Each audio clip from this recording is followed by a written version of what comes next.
since they last produced their own remontada. As the Arsenal players now form a huddle just outside their own penalty area to the backdrop of a raucous atmosphere. Well, that's a proper huddle as well. You can see the Arsenal team really getting together, arms around each other, locked in tight, a real ring of steel. That's how they're going to have to mentally view this game tonight. The pressure is on, they've got the lead. Can they be strong as a group and hold out from what is going to be, you would expect, a fair old onslaught at times from this Real Madrid side?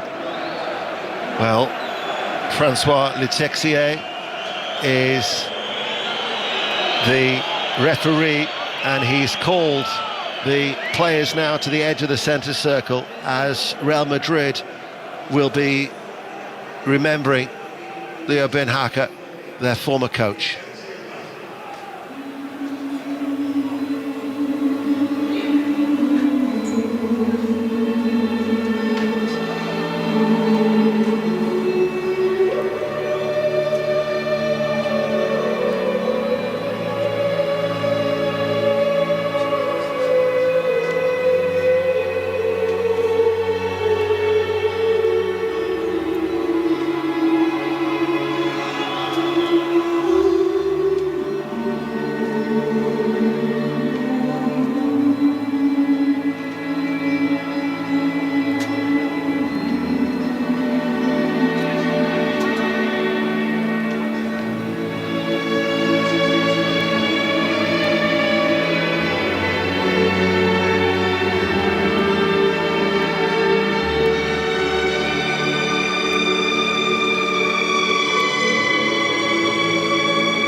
Also, Mario Vargas Llosa was remembered as well as Leo Ben Hacker, who twice was the manager of Real Madrid, and the music just added, really, didn't it, to the poignant atmosphere inside the Bernabeu. Yeah, it was moving, and the players linking arms around. I mean, that's also real thinking time for the players, and it can be quite an emotional moment, and obviously a lot of thought of what that is for, but also a little bit of thought on this game as well, and just getting yourself focused for what's to come. And what is to come is a long 90 minutes, but it could be a euphoric night as far as Arsenal are concerned.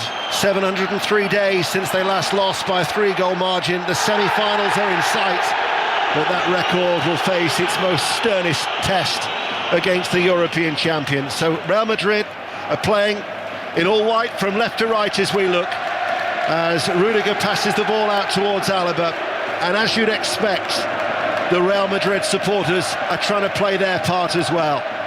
Arsenal will try and keep Real Madrid at bay. They certainly do not want to concede early, as Martinelli picks it up, and then sliding in was Valverde, and it goes out of play for a throw. It's a long way down. We can watch Mikel Arteta in that square of a technical area with his arms folded, hoping that the biggest night of his managerial career sees them advance in Europe's elite competition, as Rice is forward. He said yesterday they would be brave, they would be bold.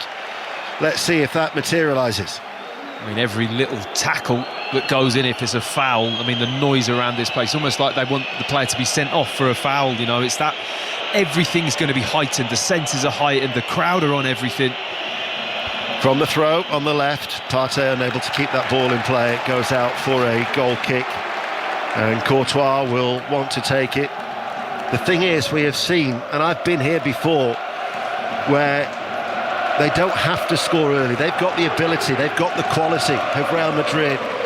The levels of concentration from these Arsenal players has got to be maintained for the 90 minutes, and even then, the minutes that are added on in injury time as well, as they lose the ball, and it's picked up now by Mbappe, and out it goes to Vinicius Junior, and Vinicius Junior enters the penalty area. It's a weak shot, and it's chested in, but the flag is up.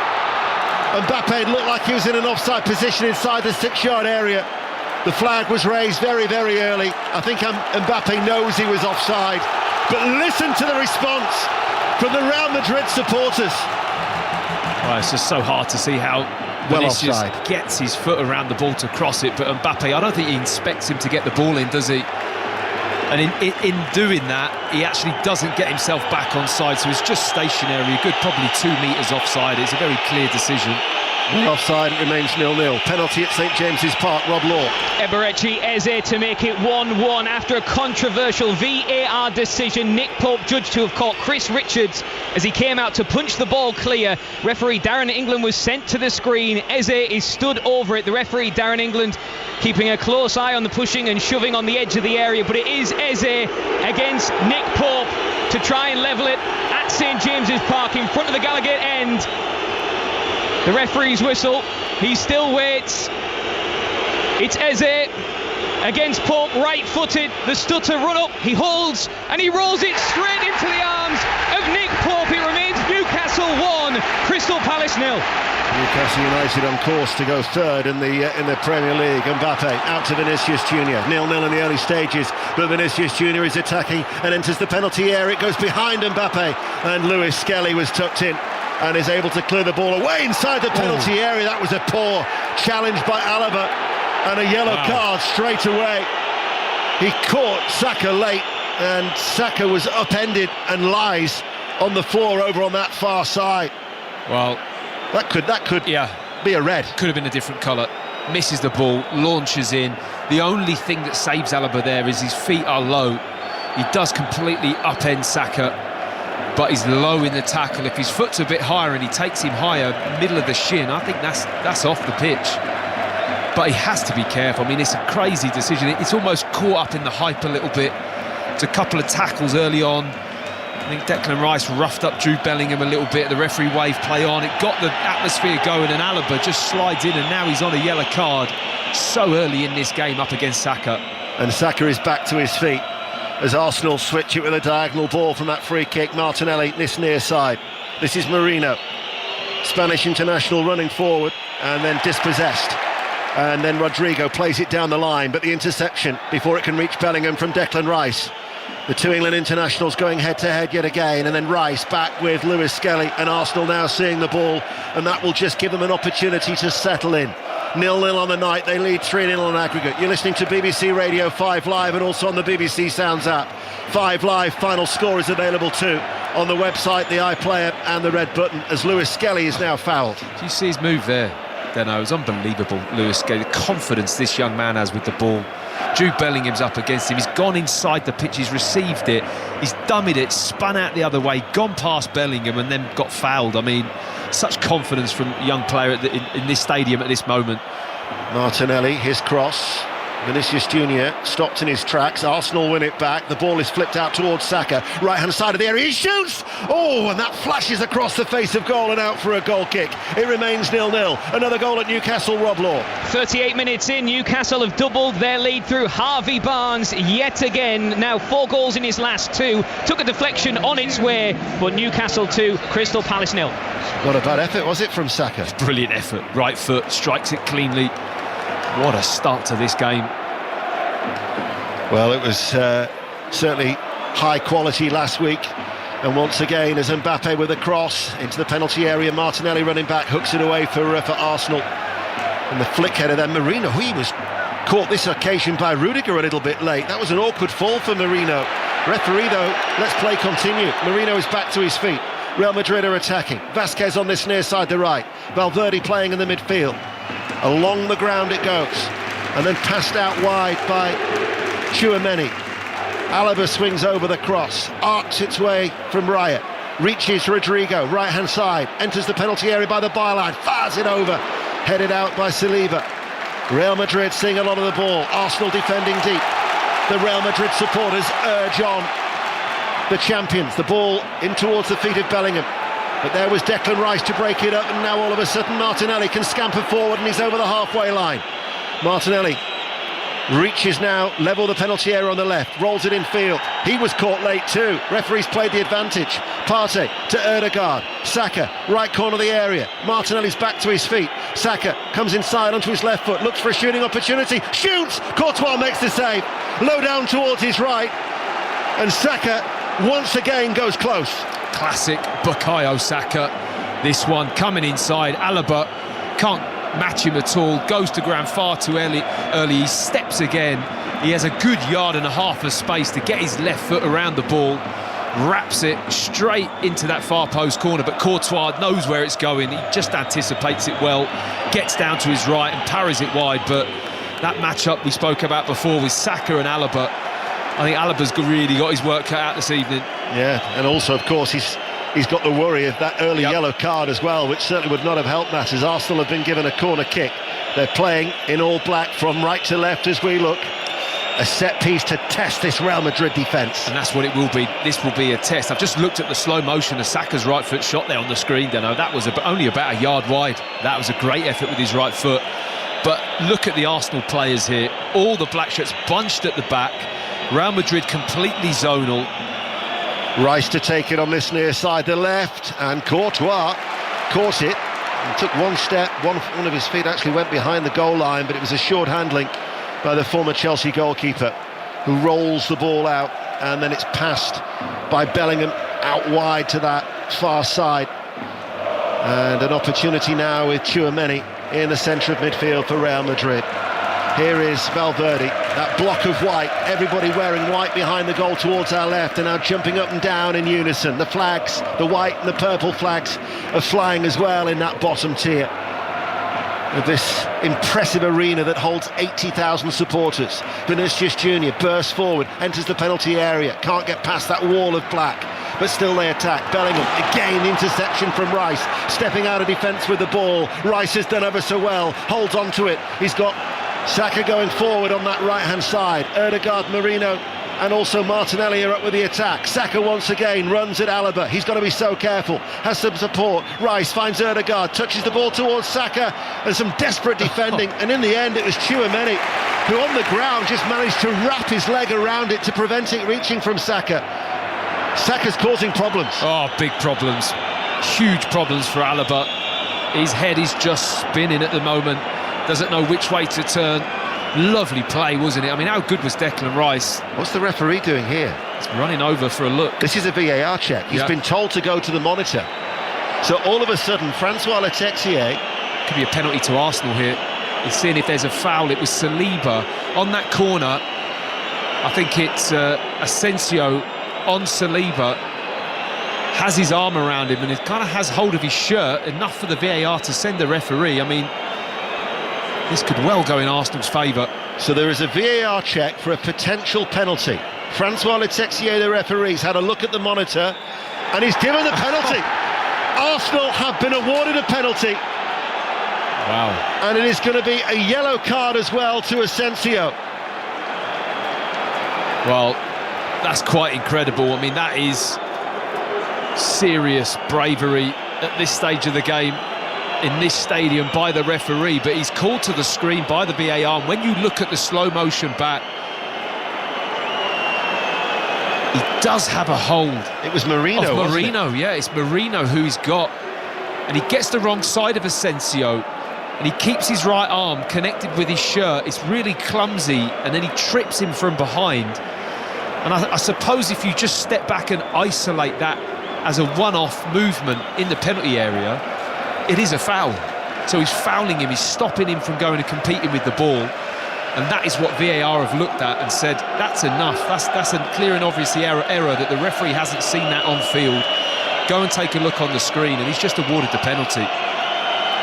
What a moment this could be in this quarter-final tie. And it's Martin Ødegaard who currently has the ball. But is he just holding it, or is he going to leave it for Saka? Martin Ødegaard, of course, against his former club. He still remains their youngest ever player when he made his debut at the age of 16 years and 157 days against Getafe 10 years ago, and he was just holding the ball, because it is going to be Bukayo Saka who's going to take the penalty. Bukayo Saka, whose record for Arsenal from the spot, he has scored 12 of his 13 spot kicks. What a decisive moment this could be. The whistles are deafening inside the Bernabeu. Saka with 3 steps back, waits, rocks forward ever so gently, steadies himself. Bukayo Saka up against Thibaut Courtois, It is Saka on Courtois, makes the save. He went for the little chip, he went for the Panenka, and Courtois read it and made the save. And Thibaut Courtois, who hasn't saved any of his last 6 penalties, makes his first penalty save in 2 years. And what a moment that could be for Real Madrid, who are still in the tie. Well, I just can't believe the selection of penalty here from Bukayo Saka. I know he's taken big pressure penalties. There's not many players around who have coped with the pressure of penalties and disappointment and comebacks in this lad, but I am so surprised he's hit that penalty there. It's such a bad penalty. It's not even central. He's gone to chip it, but he's chipped it to the side that Courtois dived to. It's the simplest save. He just taps it round the post. Unbelievable selection from Saka there. Rice waits to take the resulting corner kick. It remains 0-0. Rice on this near left-hand side, in towards the near post. Headed out, and in fact it's gone out for a goal kick. And it offers fresh encouragement because there was a chance there to really silence the Bernabeu. I mean, is it going to be one of those nights? Is that a sign of something that's going to be very, very strange in this game? Because Arsenal have started brilliantly. What a start to this game. Defended well. Declan Rice breaking up the play. They've looked dangerous going forwards. They look likely to score. Missed a penalty. Will that give Real Madrid a little bit more hope and a bit more buzz about their play? 14 minutes played, 0-0. We've had so much drama on BBC Radio 5 Live in recent days. We had the excellent coverage from Augusta of the US Masters and that gripping finale on Sunday night. Aston Villa last night with John Murray and Dion Dublin, as Aston Villa gave it a real go against Paris Saint-Germain, who of course await the winners of this tie. And already inside the opening quarter of an hour, an early goal disallowed for Real Madrid. It was easily offside, and then a missed penalty for Arsenal. And now it's with Rodrigo, takes it off his chest on this near side, the right, passes the ball from Vasquez, who seems to have swapped with Valverde at the moment. Vasquez is forward, backing now to Bellingham. Tchouaméni, Valverde forward. Out towards that far side it goes. Vinicius Junior with the cross, headed away by Kivior. Goes out to where it came from. Vinicius Junior with a chance to run forward on that left-hand side, and Partey digs it out towards Ødegaard, and Arsenal will just look to try and clear their lines, and they boot the ball long downfield. Another goal at Newcastle in the Premier League, Rob Law. And we're into stoppage time. Newcastle 3, Crystal Palace 0. Harvey Barnes gets his second of the night. Newcastle's third after a breakneck counter move, but it is comfortable for Newcastle. They lead 3-0. So they'll be 5 points clear of Chelsea as far as the top 5 finish is concerned for Champions League football next season. Real Madrid coming forward, and they get a corner kick as well. That's adjudged with the Timber sliding in with Vinicius Junior. Yeah, I don't think he thinks it's a corner. I think it was just kicked out by Vinicius Junior. Timber's matched him really well start of this game. It's nowhere near a corner. Should be a goal kick. But Timber has followed him everywhere, and any little change of direction from Vinicius Junior, Timber is matching. Corner kick comes in, it's an in-swinger that David Raya has managed to fist away.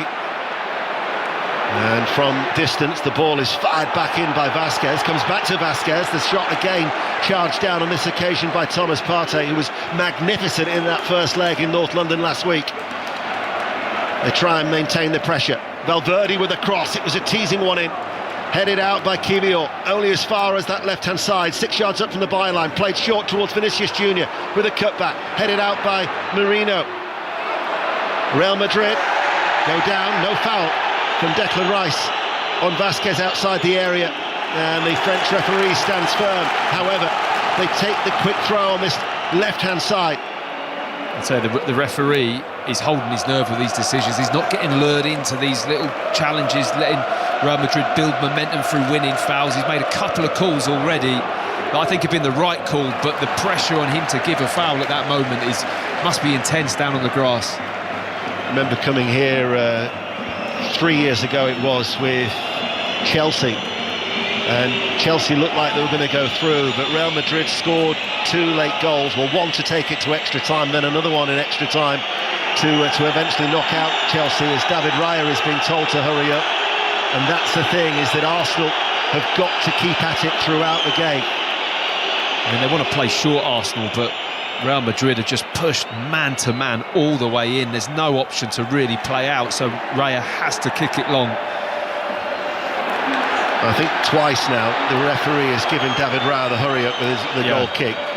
They don't want to test his patience too much. No, it's not going to last forever, is it? I think one more time and the yellow card may well come out.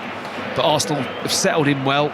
There's going to be flashes of unreal pressure like we've just seen, defending for your life in your box, but you'd expect that here. All in all, I think they've had probably the majority, maybe 56% of the ball, and should be 1-0 up. Well, he said our intention is to win the game. That was yesterday, and we wondered about Lewis Skelly, who went into that inverted role on so many occasions last week.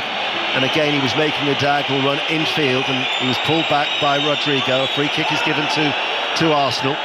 Certainly, you can't accuse the referee of being a homer in that respect, can you? Because he's been very, very fair, I would say, the French official. He has.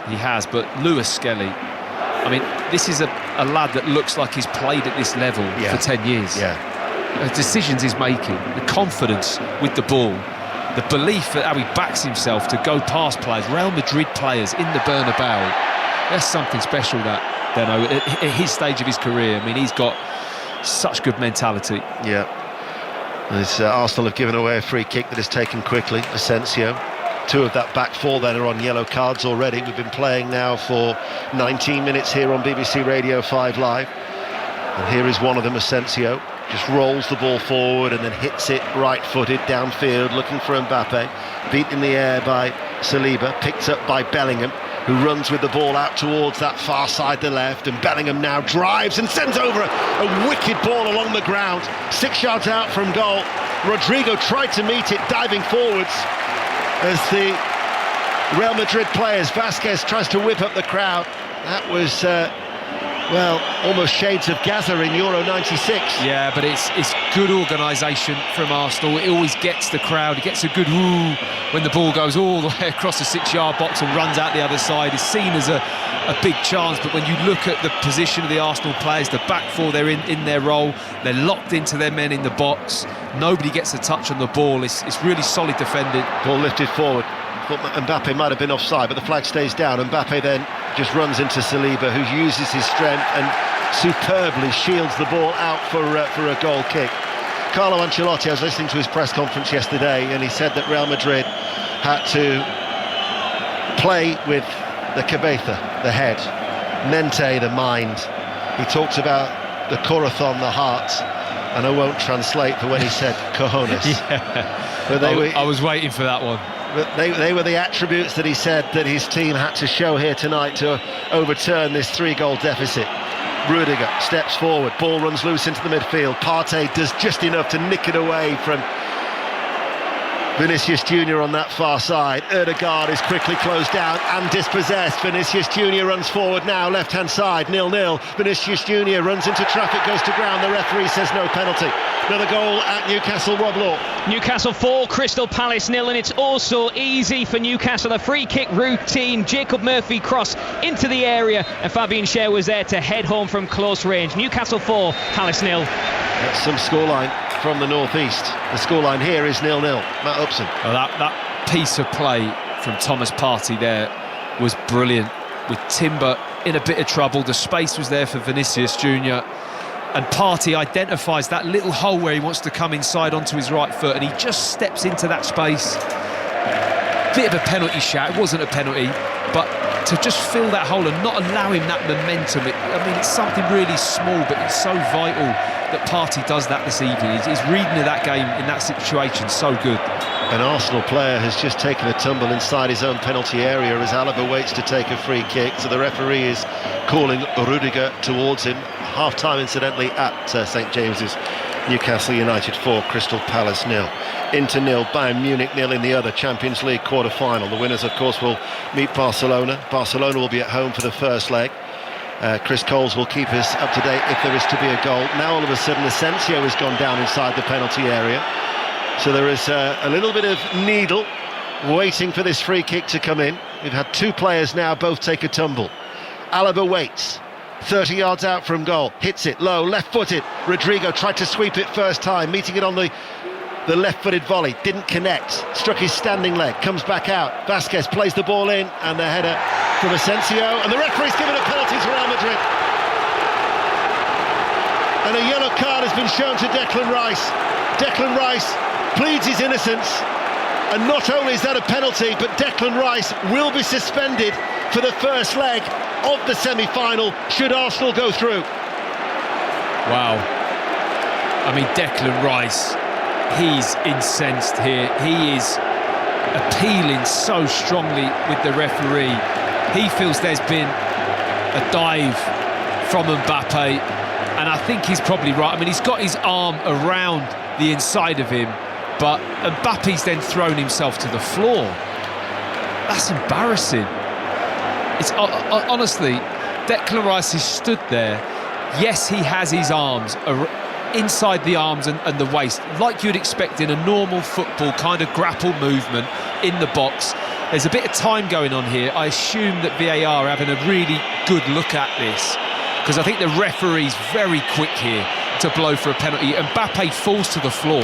There's no force from Rice to knock Mbappe to the floor at all. All there is a bit of what I would call usual kind of holding in that kind of situation. And to get the yellow card out to a player that could then miss the first leg of the semi-final, that's incredibly harsh from the referee. Well, if that was in the Premier League, they'd be given 10 a penny. It wouldn't be given in the Premier League. Not a chance. It's a clear dive from Mbappe. It's whether or not VAR are going to have the front to send the referee to the screen to have a look at his decision at that point. Jérôme Brissard is the VAR official, and this is a lengthy delay, which I always think suggests that there's got to be an element of doubt from the officials. Absolutely. It's whether they feel it's going to meet the threshold to send him as a clear and obvious error. He has his arm round Mbappe, and Mbappe throws himself to the floor. You see it a lot. It's not uncommon, but it's incredibly harsh on Declan Rice, and really harsh to get the yellow card out.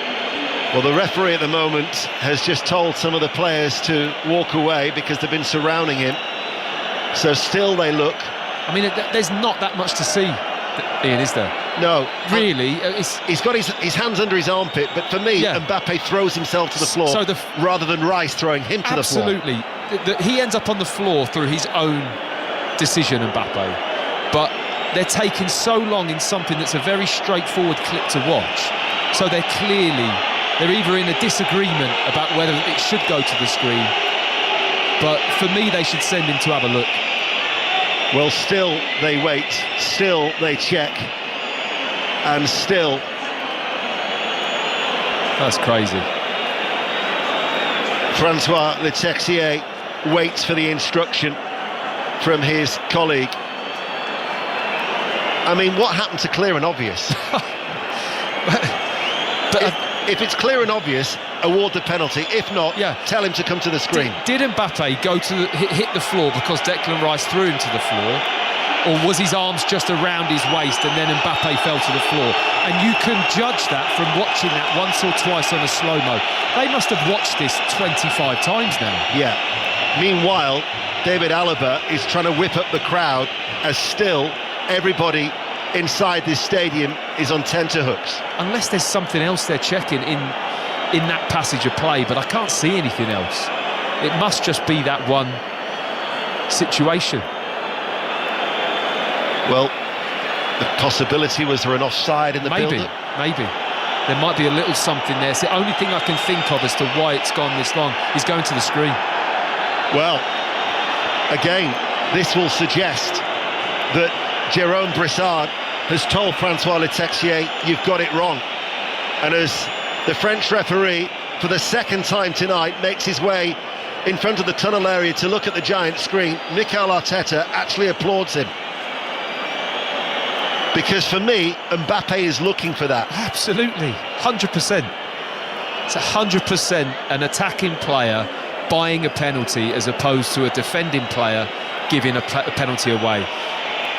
Are your arms going to be around a player? Do you grapple? Do you put your arms around a player when the cross is coming in and you're connected together? Of course you do. But if Mbappe doesn't fall over, the referee doesn't give anything. and he falls over of his own accord. Stephanie Frappard is the fourth official, and as the Real Madrid players now have gathered on the halfway line, but on the edge of the touch line, trying to see what the decision is going to be, she's told them not to interfere. No penalty. VAR has instructed Francois Le Texier to have a look at the screen, and the French referee has said no penalty, and the yellow card for Declan Rice has been rescinded. So Arsenal have missed a penalty, and after what they thought had conceded one, it have now been overruled, and it remains 0-0. Declan Rice knew. His reaction told it all. He's such an honest player. And his reaction to the referee, he was adamant, he knows, and especially with the yellow card came out and he knew what that meant for him in the semi-final. He just couldn't believe it. And it took an eternity, but I think eventually they got to the right place. Yes. Common sense prevailed. 0-0. BBC Radio 5 Live. Thomas Partey plays his short diagonal ball to Ødegaard. Ødegaard then touches the ball back to Timber. Timber will go all the way back to David Raya in his all bright pink goalkeeping outfit. Lewis Skelly, nice touch, gets it out from underneath his feet on this left-hand side. Marino lets it run through. Declan Rice was giving chase. Asensio will see it back though to Thibaut Courtois. And certainly we've had our fair share of drama already here tonight as Lewis Skelly heads the ball away, but Bellingham wins it from Martinelli inside the Arsenal half, and then Bellingham now takes over as he runs in towards the centre circle. The Arsenal supporters high up in the gods away towards our right-hand side are the ones making the noise. Remember, Real Madrid are yet to score in 3 previous games against Arsenal, who could become the first side ever to keep 4 consecutive clean sheets against Los Blancos in either the European Cup or the Champions League. But Real Madrid have every white shirt inside the Arsenal half, and Vasquez provides the width on this near side, the right, as he now runs in field. Links up with Valverde. Valverde edges his way forward, sends over a diagonal cross, and that's too deep, out for a goal kick. We'll find out what's happening in San Siro. Chris Cole.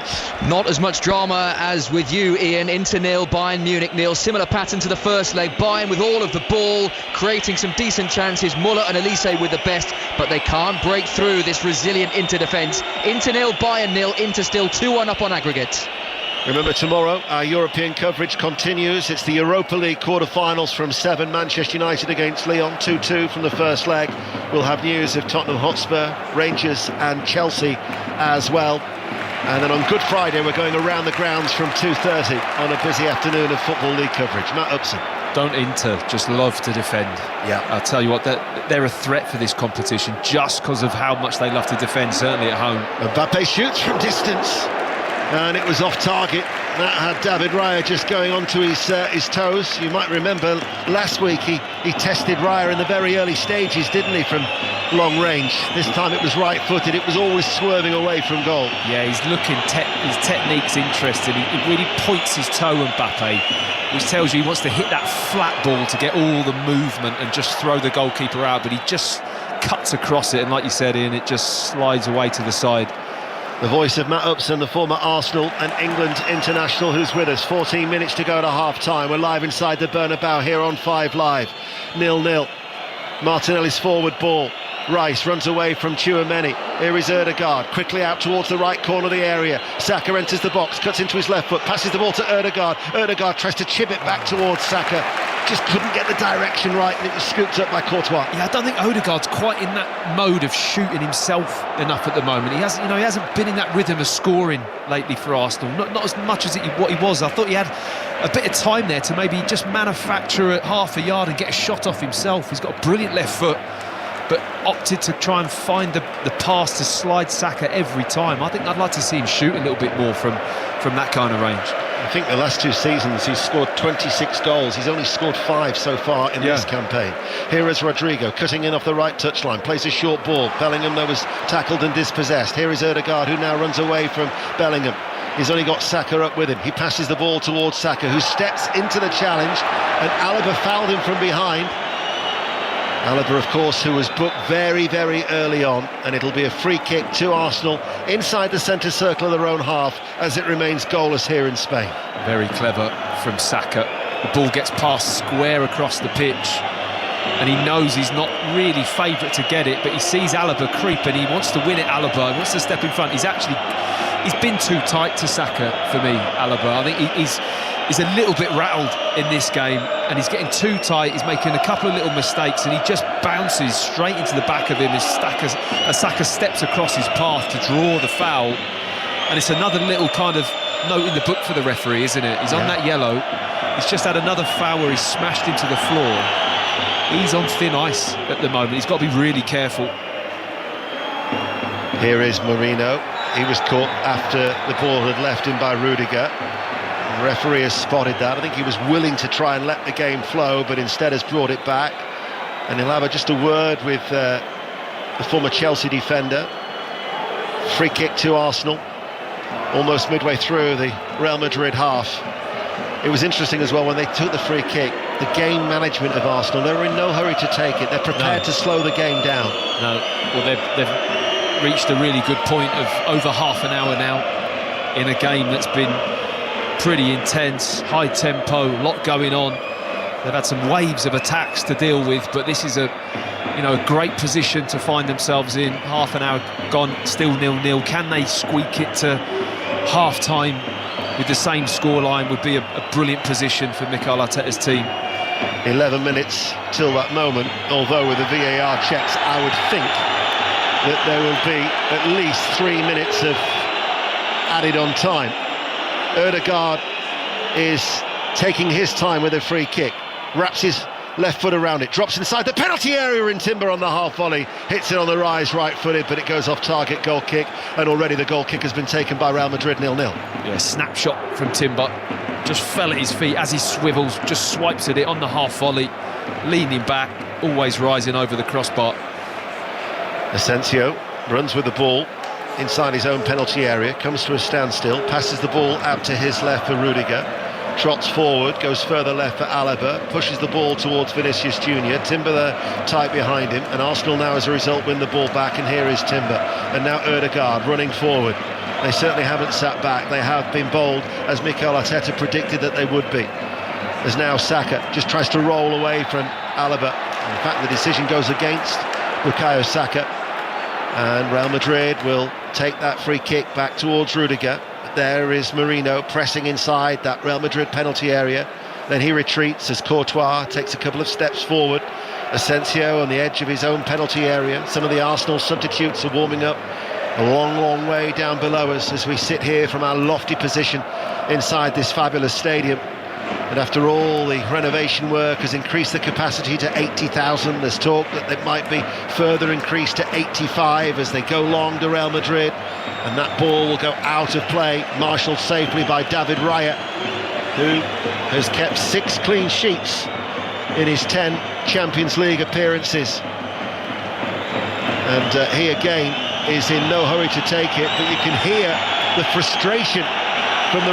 There's the yellow card. Well, we predicted that, Matt. It's just too many times, isn't it? It's taking far too long every time. I think you can maybe, drag a bit more time out every now and then, but every time it happens, and the moment the noise comes from the crowd, it just really stimulates the referee to get his yellow card out.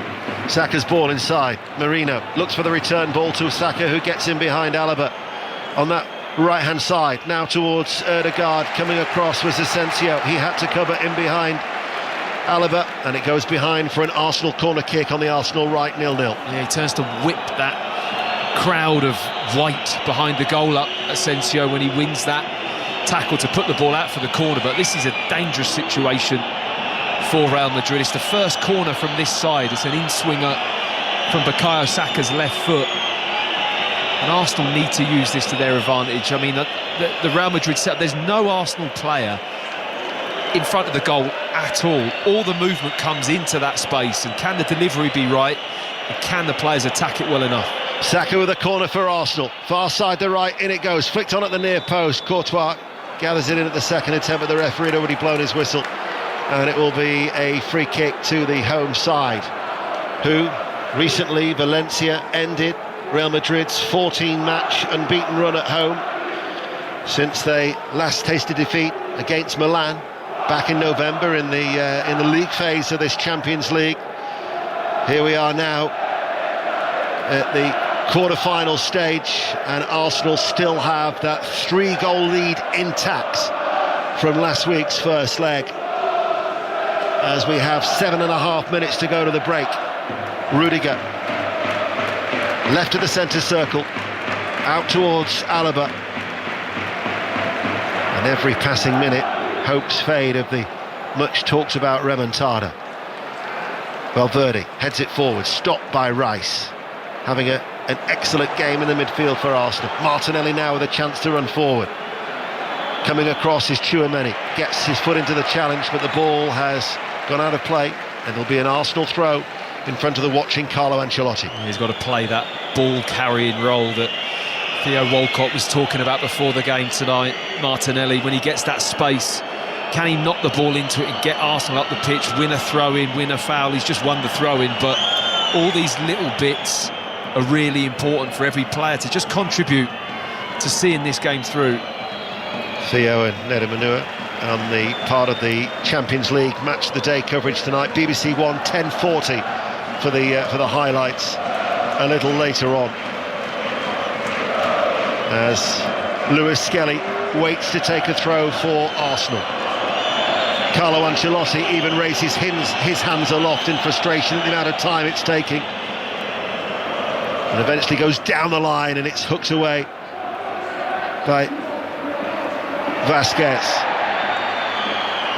and it will be a Real Madrid free kick inside their own half, that Merino is just going to stand in front of Vasquez, plays the ball to Valverde, now towards Tchouaméni, edge of the centre circle in the Real Madrid half, out towards Alaba. Arsenal defending quite high.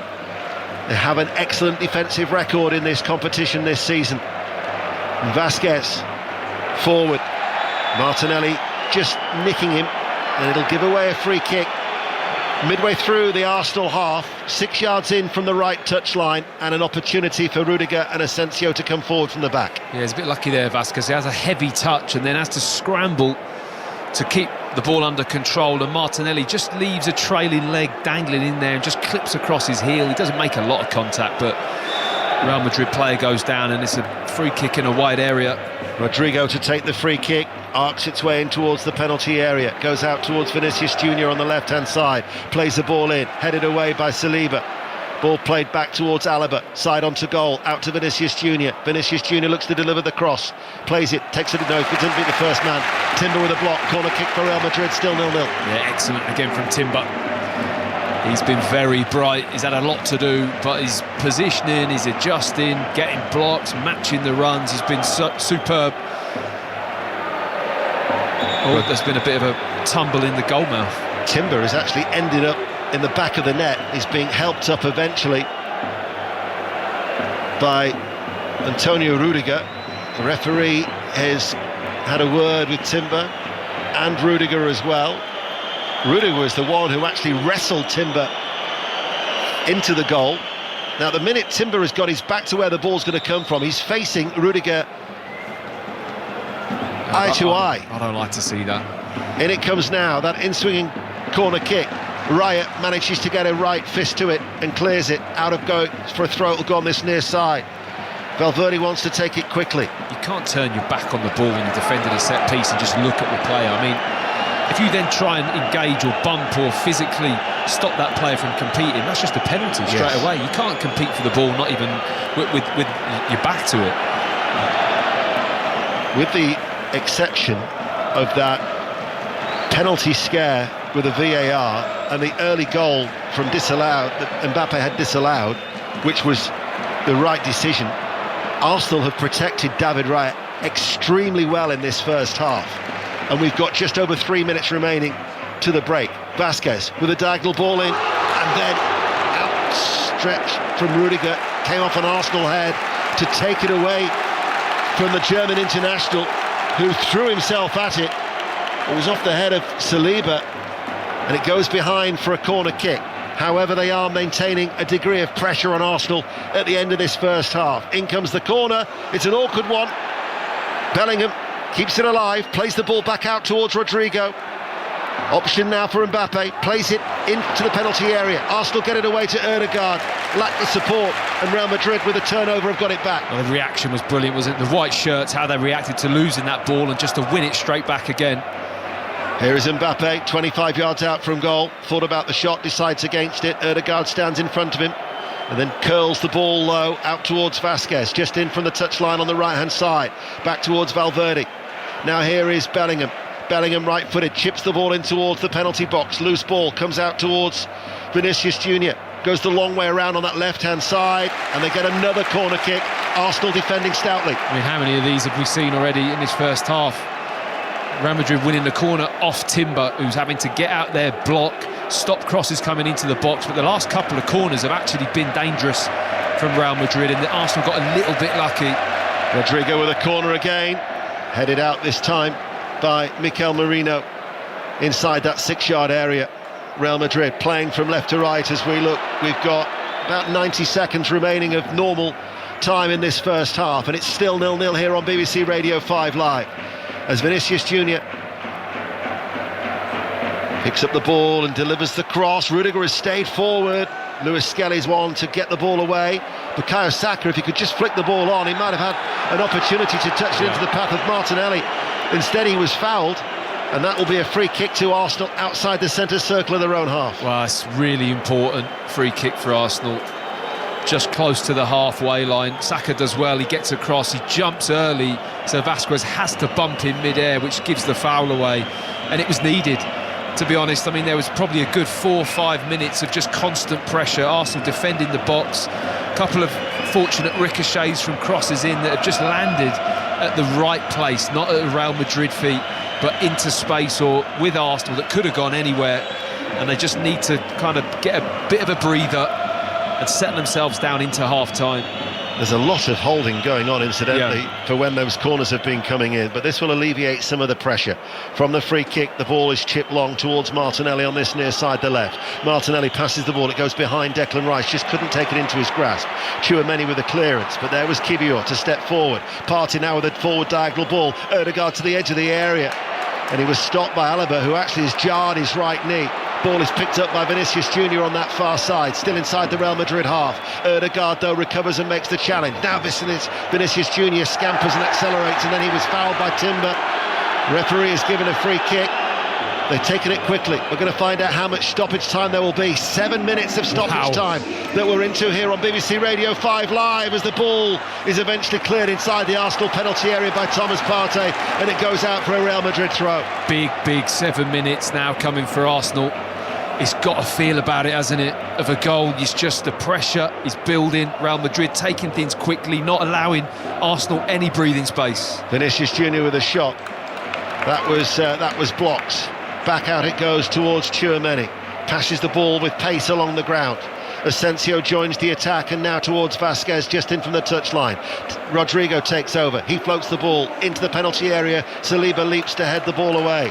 Meanwhile, in the other quarter-final, there's been a goal. Chris Coles. It remains 0-0 here. It's reached half-time. Bayern, just like the first leg, not taking their chances. There have been some good ones. Elise, 2 good efforts blocked, and Sane and Muller both close in the same move. But Inter has their way, obdurate and disciplined, and they're going through as it stands. 0-0 into 2-1 on aggregate. Thank you. So half-time there in San Siro. Arsenal can break. Ødegaard running forward, passes the ball to Martinelli. It goes behind Martinelli, just fractionally. Mikel Arteta, animated, applauds wildly with his hands above his head, as then his head is bowed as Real Madrid will come forward. I'll tell you, Declan Rice wins that ball again in the midfield and just sets Ødegaard free on that little attack. He's been immense again in this first half, Declan Rice. Vinicius Junior runs forward with the ball. Thomas Partey helps Timber. They double up on him. Out it goes for a Real Madrid throw. 7 minutes of added on time, which we're into the second of the 7. Real Madrid would love to score to give them some sort of hope for the second half. Ball goes out towards this near side. Vasquez volleys the ball across from the right-hand side and then wins the ball back away from Merino. Shot powered in from Tchouameni. Vasquez rolling around. Referee has to stop play. I think Merino maybe did foul him, but the referee had played the advantage. Yeah, it looked like he'd wave play on him, but whether or not he was waiting to see what would happen to the ball, because I think the moment they lost good control of the ball, Real Madrid, he then brought it back for the foul, but Marino just bumps into the back of Vasquez. Oh dear. I mean, it isn't a lot. He's gone down holding his neck. Anyone would think he's suffering from whiplash. Yeah, I know. He's got a barge into the back and he holds the back of his neck. He needs a neck brace on that one. But you know, he's a different fullback, isn't he, Vasquez? He gets forward. He's more of a winger. You know, the brilliant volley moments before that, the ball got pinged diagonally across to the far right-hand side. He's on the run and he hits it first time on the volley, bang, straight across, perfect delivery into the box with lovely piece of technique. But yeah, I don't think he's the bravest in the tackle. That's Matt Upson on BBC Radio 5 Live as Declan Rice helps Arsenal keep the ball in possession. And now towards Martinelli, just in from the touchline on the left-hand side, level with the area. Partey comes forward, scoop towards Martinelli, latches onto it, and then bounces away off his chest, and out it goes for a goal kick. Brilliant from Partey. It was a good chance for Martinelli there. Partey just puts his foot under the ball and just scoops it. Just runs in behind Martinelli and knocks it out for a goal kick. Should do better with that. Courtois falls silent inside the Bernabeu, probably for the first time in a long time. As now you can hear the beat of the drum once more as Asensio will run forward, looks for his options. Bellingham hasn't been the avalanche of chances that they created though, has it? Not at all. Not at all. You have to credit Arsenal with that. I mean, Real Madrid have had a go. You can tell they've got that purpose about their play. But this Arsenal team is very disciplined, very physical and well organised, and they find it difficult to create those opportunities, really good opportunities. You know, they're getting deliveries and crosses into the box, but they're not creating great goal-scoring opportunities, Real Madrid. Asensio to Vasquez. Vasquez on the right-hand side, in goes the cross. Very good take by David Raya. Assured handling, caught it above his head, two hands. Falls to the ground and then ushers those dark shirts of Arsenal out as it eats up valuable time. And we are 3 minutes away from the 7 minutes of added on time here in the Bernabeu. Real Madrid 0, Arsenal 0, live on 5 Live. Saka lifts that bouncing ball forward towards Ødegaard. Saka now goes on ahead of the Arsenal captain, who plays a short forward ball towards Thomas Partey. Declan Rice now with shooting opportunities. Instead passes the ball to Martinelli, who goes towards the near post, beaten out by Courtois. Courtois has actually been the busier of the two goalkeepers. I think that's brilliant play from Arsenal.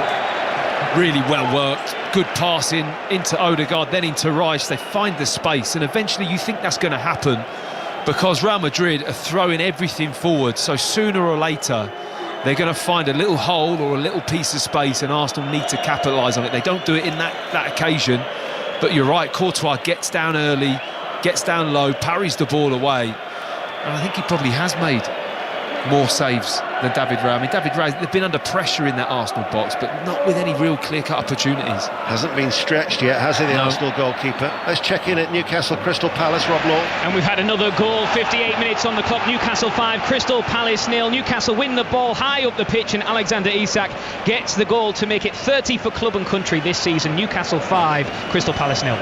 So Arsenal have had 3 shots on target, Real Madrid yet to have a shot on target. That says it all. And that's exactly the feel of the game, isn't it? You know, that you look at the stats after watching it and you think, well, that really does marry up. Arsenal really have had the better opportunities, and Real Madrid, although they've had the huff and the puff and the, you know, they've applied the pressure and they're looking to make something happen, they've just not been capable. A little look at the watch will tell us that we're inside the last 40 seconds. Slowly pacing with his arms folded is Mikel Arteta. Carlo Ancelotti looks rather nonplussed as Raya goes long. And one bounce and into the arms of Courtois. Haven't been able to come up with any of the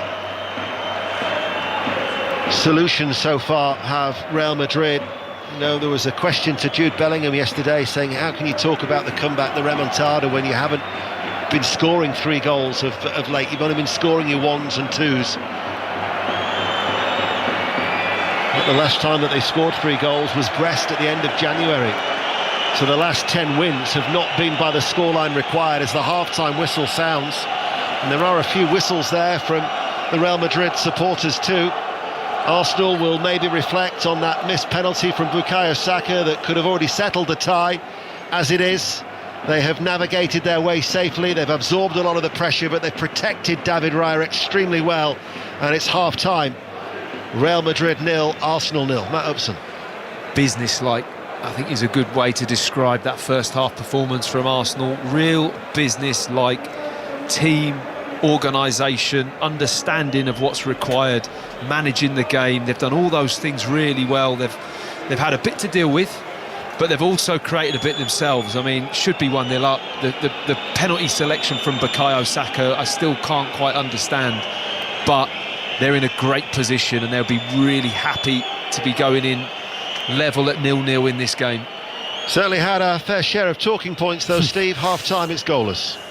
Yeah, it's almost difficult to know where to start. I mean, the first thing that occurred to me, Matt, is that actually being awarded a penalty in the end was the worst thing for both teams. Arsenal, because the way Saka missed it seemed to get the Bernabeu back on its feet. Yeah. But then the amount of time it took Real Madrid's penalty to be cancelled just killed all their momentum.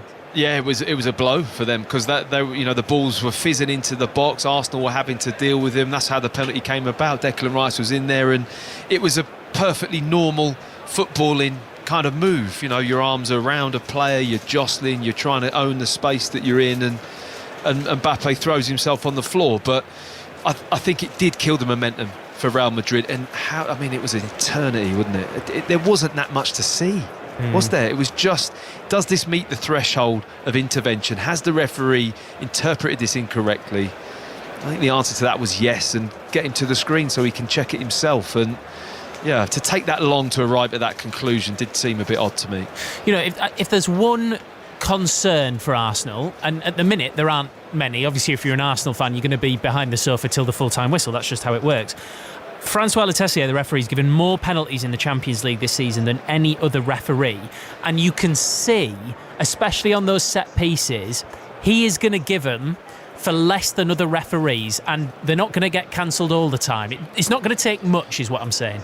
No, it isn't going to take much, and there has been a lot of grappling and holding, and I think that's something that, you know, at half-time you'd be in that dressing room now thinking, right, we've got a feel of the game now, we know how this is going to go.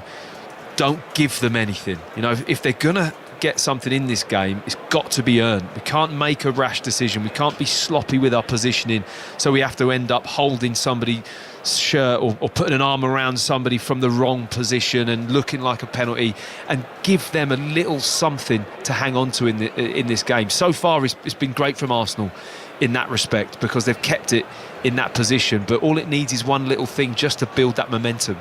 I don't know if there is a sofa in the match of the day green room. If there is, Theo Walcott, you will have been watching from behind it.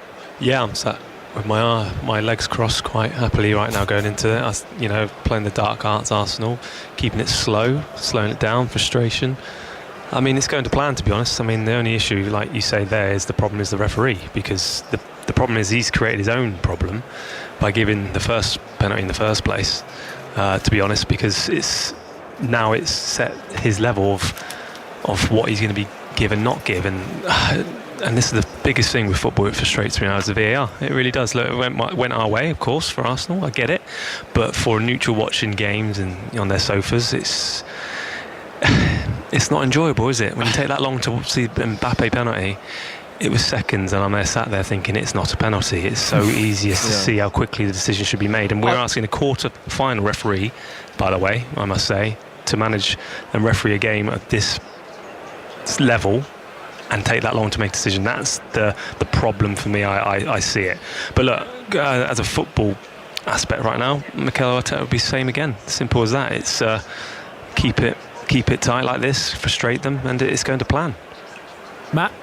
Yeah, I think if he gives that first one on field, Theo, because I thought the first one, Asensio does have hold of Marino and he does foul him, and I can see why on field, if you were to give that, I don't think that gets overturned. I think VAR could just go, okay, yes, it's a penalty. But for him to not give it and VAR see that as an error, I thought that was the big contentious decision to actually go to the screen on that one. But the Declan Rice one, you tell by Declan Rice's reaction, he's such an honest player, and it was like he knew straight away that it'd been done, really, and he was so annoyed because the yellow card came out, and in his head you're thinking, I'm going to miss the first leg of the semi. You know, what it meant for him was huge, and his reaction was big. And to take forever and a day to watch that one piece of action over and over again, to take that much time, doesn't fill you with too much confidence.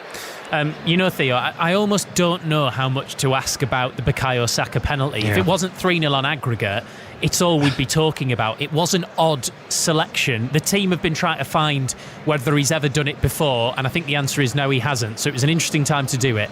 Yeah, that was the first thing I said actually to the guys here. I was just saying that was so out of character because we don't really expect that from Bukayo to do a penalty in that manner. And he's been obviously gone through a lot, and he's dealt with a lot of things since the back of penalties and etc. But look, he knows exactly that it was an error. I think you saw briefly before Bellingham was having a few words with him in his ear, I think, before the penalty was taken. So that did distract him in a way because, like you say, it was very out of character. But do you think it's a miscue, Theo, or do you think he's intended to go that side?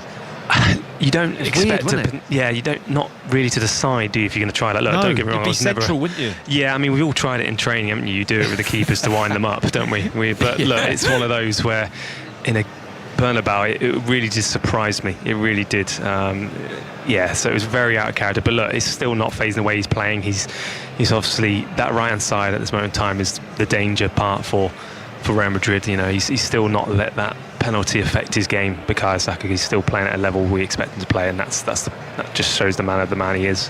And it may well, Theo, just become an irrelevance because of the fact that Arsenal are doing everything else absolutely spot on.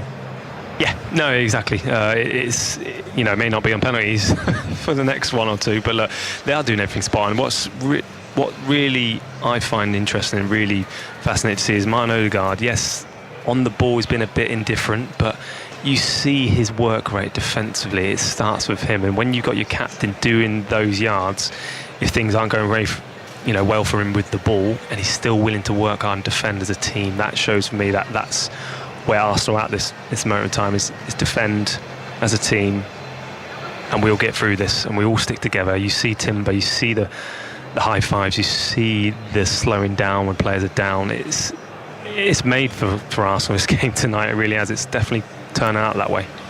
Good stuff, Theo. Have a good one later. Thank you. Cheers, guys. Top man Theo Walcott there, who's on Match of the Day, Champions League Match of the Day tonight, 10:40 BBC 1. We'll be back and forth to St James's Park. Still Newcastle 5, Crystal Palace 0, and inside San Siro, Inter 0, Bayern 0. Second half about to get underway there with Inter leading 2-1 on aggregate, and then it'll be time, before you know it, for the second half from the Bernabeu. Real Madrid 0, Arsenal 0. Arsenal still with the 3-0 aggregate lead. Let's get the news now on 5 Live with Bethan Hubs.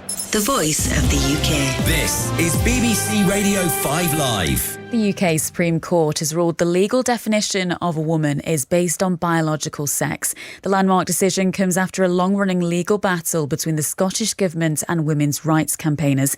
The judges said transgender people wouldn't be disadvantaged by the ruling. 11 people have been taken to hospital after 2 buses on a guided busway collided with a fire engine near Cambridge. Separately, Cambridgeshire County Council was earlier fined £6 million for health and safety failures relating to the deaths of 3 people in separate incidents between 2015 and 2021 on the same network of busways. The government started negotiations with France over a scheme to return illegal migrants who have crossed the Channel in small boats.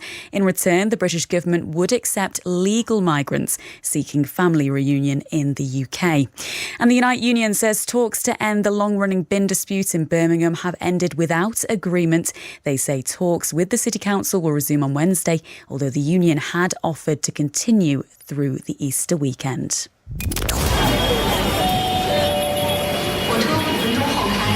Imagine you're running to catch the last train, but it leaves in 5 minutes.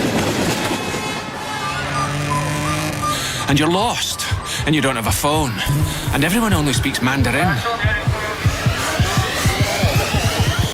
Goodbye, comfort zone. Race Across the World is back. Starts next Wednesday on BBC iPlayer.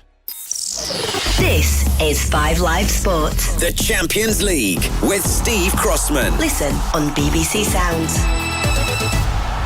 Real Madrid 0, Arsenal 0 in the Bernabeu. Arsenal's 3-0 aggregate lead in the Champions League quarter-final stands. We'll be back for second half commentary shortly. Still Newcastle 5, Crystal Palace 0, 20 minutes to go in the Premier League, and Inter 0, Bayern 0 in the other Champions League quarter-final second leg tonight. Inter still 2-1 up from the first leg in Munich. Tomorrow night our focus turns to the Europa League quarter-final second legs. Manchester United, Tottenham, Rangers, all in action. We'll be bringing you full commentary of Manchester United against Lyon at Old Trafford. Spurs are in Frankfurt. They had a 1-1 draw in the first leg last week. We've learnt tonight they'll be without Heung-min Son, ruled out with a foot injury.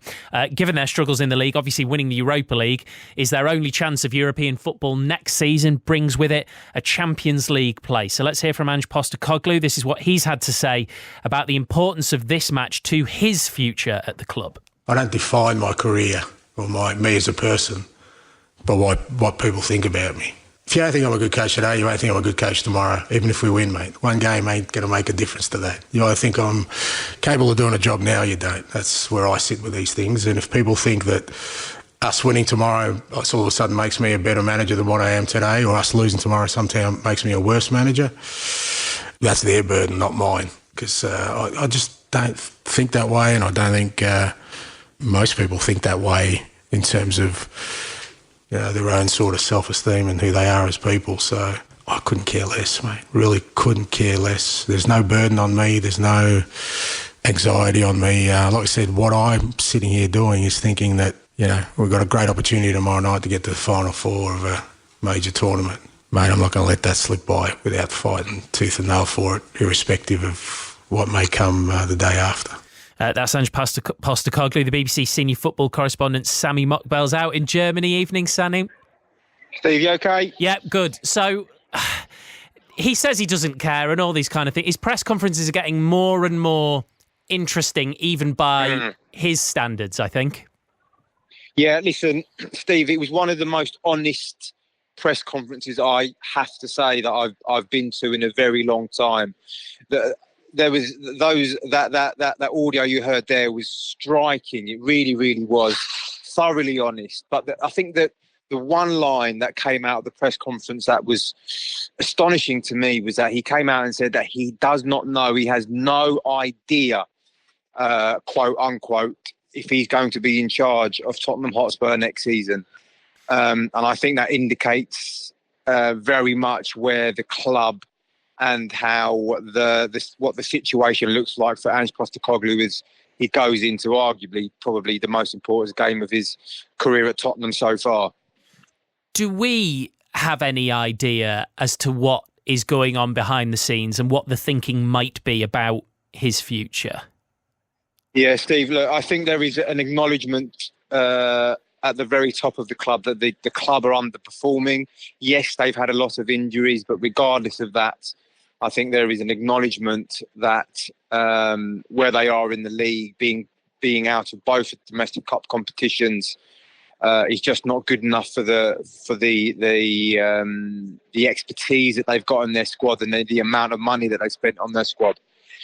So with that in mind, I think there is certainly machinations going on behind the scenes at Tottenham with a view to looking at alternatives, and then obviously on top of that with a view to relieving Ange Postecoglou of his duties between now and the end of the season. Look, if they win the Europa League, could that change matters? Quite possibly. But even then, some of the information I'm getting is that even if they did somehow win the tournament, that there will still be a break between club and manager at some point between the end of the season. And we must say that that information is unconfirmed, and the club are still very much sticking by their manager in terms of sort of their public-facing view.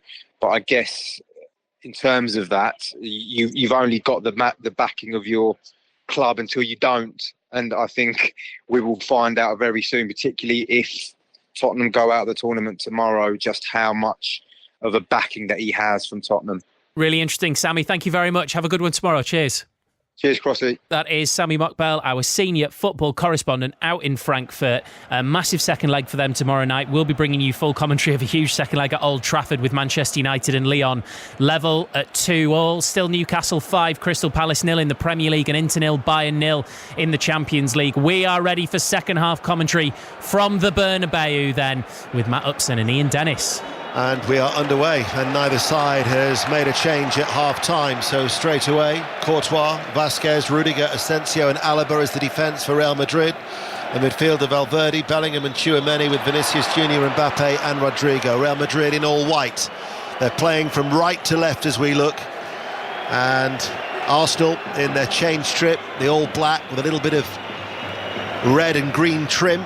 Have Raya in goal, back four of Timber, Kivior, Saliba and Luis Skelly, Ødegaard, Partey, Rice, Saka, Martinelli and Mikel Merino. So unchanged from the first leg last week. Real Madrid making just the 2 changes from that 3-0 defeat. And that is still the aggregate score, because it remains 0-0 on the night here in the Spanish capital. And Arsenal, who have only trailed for 65 minutes in the Champions League this season, are halfway there for a reunion with Paris Saint-Germain. As Vinicius Junior, right-hand side, Real Madrid were out early, in comes the cross, Tchouaméni is up, glances off his head, goes behind Alaba, races after it away from the penalty area. Meanwhile, in the other quarter-final has been a goal. Chris Coles. Scored by Harry Kane to draw Bayern Munich level in the tie. Inter 0, Bayern 1. Kane barely touched the ball in the first half, collects on the right-hand side of the area, finds the bottom corner. Inter 0, Bayern 1, 2-2 on aggregate. Well, Harry Kane in San Siro. Level at 2-2. The final, of course, is in Munich, Saturday the 31st of May. Imagine a scenario where Harry Kane is facing Arsenal in the final. Still a lot of football to be played between now and then. Mbappe runs forward. Ball out towards that far side. And the shot from Rodrigo closed down. Out it goes for a corner kick to Real Madrid. Yeah, that could be a long night at the San Siro, couldn't it? You can see that going all the way to penalties, possibly. Very stubborn team to break down Inter Milan, and Arsenal have started this game in pretty similar fashion, actually. Very solid. Real Madrid, whenever they win a free kick, they don't just stop and try and play it, they literally tap it, play. They're trying to keep the tempo high in this game. I think that is their attacking plan, just to keep the tempo going and keep the pressure on. That's the voice of Matt Upson on BBC Radio 5 Live and BBC Sounds. Corner kick delivered from that far side, the right. Saka volleys it away, hooks it clear, left-footed. Valverde retrieves it, passes the ball to Vasquez, and then it's floated back towards Valverde. The two Real Madrid players either side of the centre circle, right and left, and once again they pass the ball between each other as Martinelli goes towards Vasquez, and Vasquez to Valverde. Everybody stayed forward, but just creeping and creating a higher line more than ever are Arsenal, just squeezing the play as Bellingham. Rodrigo lets it bypass him, out towards that far side, and then Mbappe comes in off that right touchline, gets it back from Rodrigo. Vasquez creates the overlap, Mbappe doesn't utilise him, now passes the ball towards Vasquez, back inside towards Mbappe. Mbappe with a little bit of a dart there, tries to work over the cross. That'll be a goal kick. Last touch came off Kylian Mbappe, and again the referee spots it, refereed the game well. Goal kick to Arsenal. David Raya on a yellow card though, can't take too much time with this. Yeah, really good discipline defending again. Both midfield players, Rice and Partey, in their own 18-yard box, helping out the full-backs, getting blocks in with Mbappe, not allowing him any space to build any momentum. That's what they've done well this evening. They've not given Real Madrid attacking players any space in the box whatsoever to have any kind of confidence and momentum to get shots off in this game. They've always had that distance bang on so they can go and apply pressure but without making a foul, and it's quite a fine balance. They've struck that balance really well, Arsenal, so far. Have played well. Mikel Arteta living and breathing every moment as he patrols that technical area. Here is Valverde. Short ball out towards Vasquez. Valverde goes on ahead. Rice has actually passed him on, but nobody spotted the run of Valverde, who was actually in between Kivior and Luis Skelly at that opportunity. But Real Madrid have got to go back towards Courtois, who made that penalty save in the first half. If you weren't with us then, Real Madrid were awarded a penalty and then it was overturned by VAR as Partey drops to his knees, and Arsenal have been awarded a free kick midway through the Real Madrid half. Real Madrid floundering at the moment. Remember when that third goal went in last week? They looked bewildered, and it took me back to Anfield when Liverpool knocked out Barcelona, and you had the megastars of Barcelona just looking a little bit lost. The shoulders had dropped, and all of a sudden now, I've just seen it now for the first time tonight, where the decision went against them, and Real Madrid are just starting, I think, are they losing confidence perhaps? Yeah, a little bit of kind of moaning, the body language, facial expression has just dipped a little bit. Remains 0-0. Rice with a free kick. In it comes, and the header from Merino was off target. It wasn't from a goal-scoring distance for Declan Rice to try and replicate those two, well, unforgettable strikes. They'll be talked about for years and years to come, won't they? Oh, just hard to replicate what that is. Will that happen again? 2 back-to-back in that kind of time frame as well. Pretty special. But I've got to say, he has been outstanding tonight as he actually gets involved. A little bit heated there with Jude Bellingham. And Mikel Arteta just pulled the arm of Declan Rice to say, don't get involved. I tell you what, it's been a really interesting battle in that midfield, and these two players, there's a lot of respect for each other, obviously international teammates, but I tell you what, they're going at it on that pitch today, and that kind of teammate feeling from the England setup isn't transmitting to this game at all. It's been superb to see them play up against each other, both physically top operators, aren't they? Both of them can run, get about the pitch, got a turn of pace. You know, they're both hugely influential in this game. Just goes to show what it means. If you actually recall, Bellingham was involved in a little bit of a heated discussion as well with Lewis Skelly, wasn't he, in last week's first leg? And they got involved in a bit of a tangle. But I think there is frustration. I think you're right, and I think that's one thing that Bellingham does show. You do see that in him. He wears that out there when games are going a certain way. You know, he's got real character on the pitch, and you see it in both ways. Ball headed on by Martinelli, offside against Ødegaard. He was quickly surrounded by the 3 Real Madrid white shirts. 34 wins this season for Real Madrid. 13 have been by at least a 3-goal winning margin, but not of late. And at the moment, they don't look like troubling David Raya. Wouldn't necessarily say that Arsenal are comfortable. You can never be comfortable when you're inside the Bernabeu Stadium, but it remains 0-0, and that 3-goal cushion from last week hasn't really been troubled so far. But Bellingham makes a run in towards the penalty area. Here is Jude Bellingham. Rice goes in for a challenge, and the referee on top of that gives a corner kick. Wow. And Declan Rice is getting his back patted heartily by his teammates. Well, I know we're up in the gods here, but from where I'm sat, that looked like a penalty. And then I've just seen the slow-mo, and as he wraps his foot around Bellingham, who just for once runs the wrong side of Declan Rice, gets in behind, he just contacts the ball. In comes the corner kick, and Mbappe heads over at the near side of the 6-yard box. It remains goalless, but there has been another goal in Milan. Chris Coles. An equaliser for Inter, which puts them back ahead in the tie. Inter 1, Bayern 1. Lautaro Martinez, corner, breaks to Martinez nicely, and he hammers it into the corner. Inter 1, Bayern 1. Inter now 3-2 up on aggregate. If David Raya, who clears just on the outside of his penalty area, keeps a clean sheet tonight, he and Jan Sommer will have kept the most clean sheet in this year's competition, the Inter goalkeeper with 7 apiece. Arsenal certainly have the defensive platform, and now they're attacking with Martinelli left-hand side. Martinelli runs away from the byline. Lewis Skelly offers the support 30 yards out from goal. Lewis Skelly passes the ball out towards the Brazilian, just in from the touchline. The whistles from the Real Madrid supporters. Arsenal's fans watch on.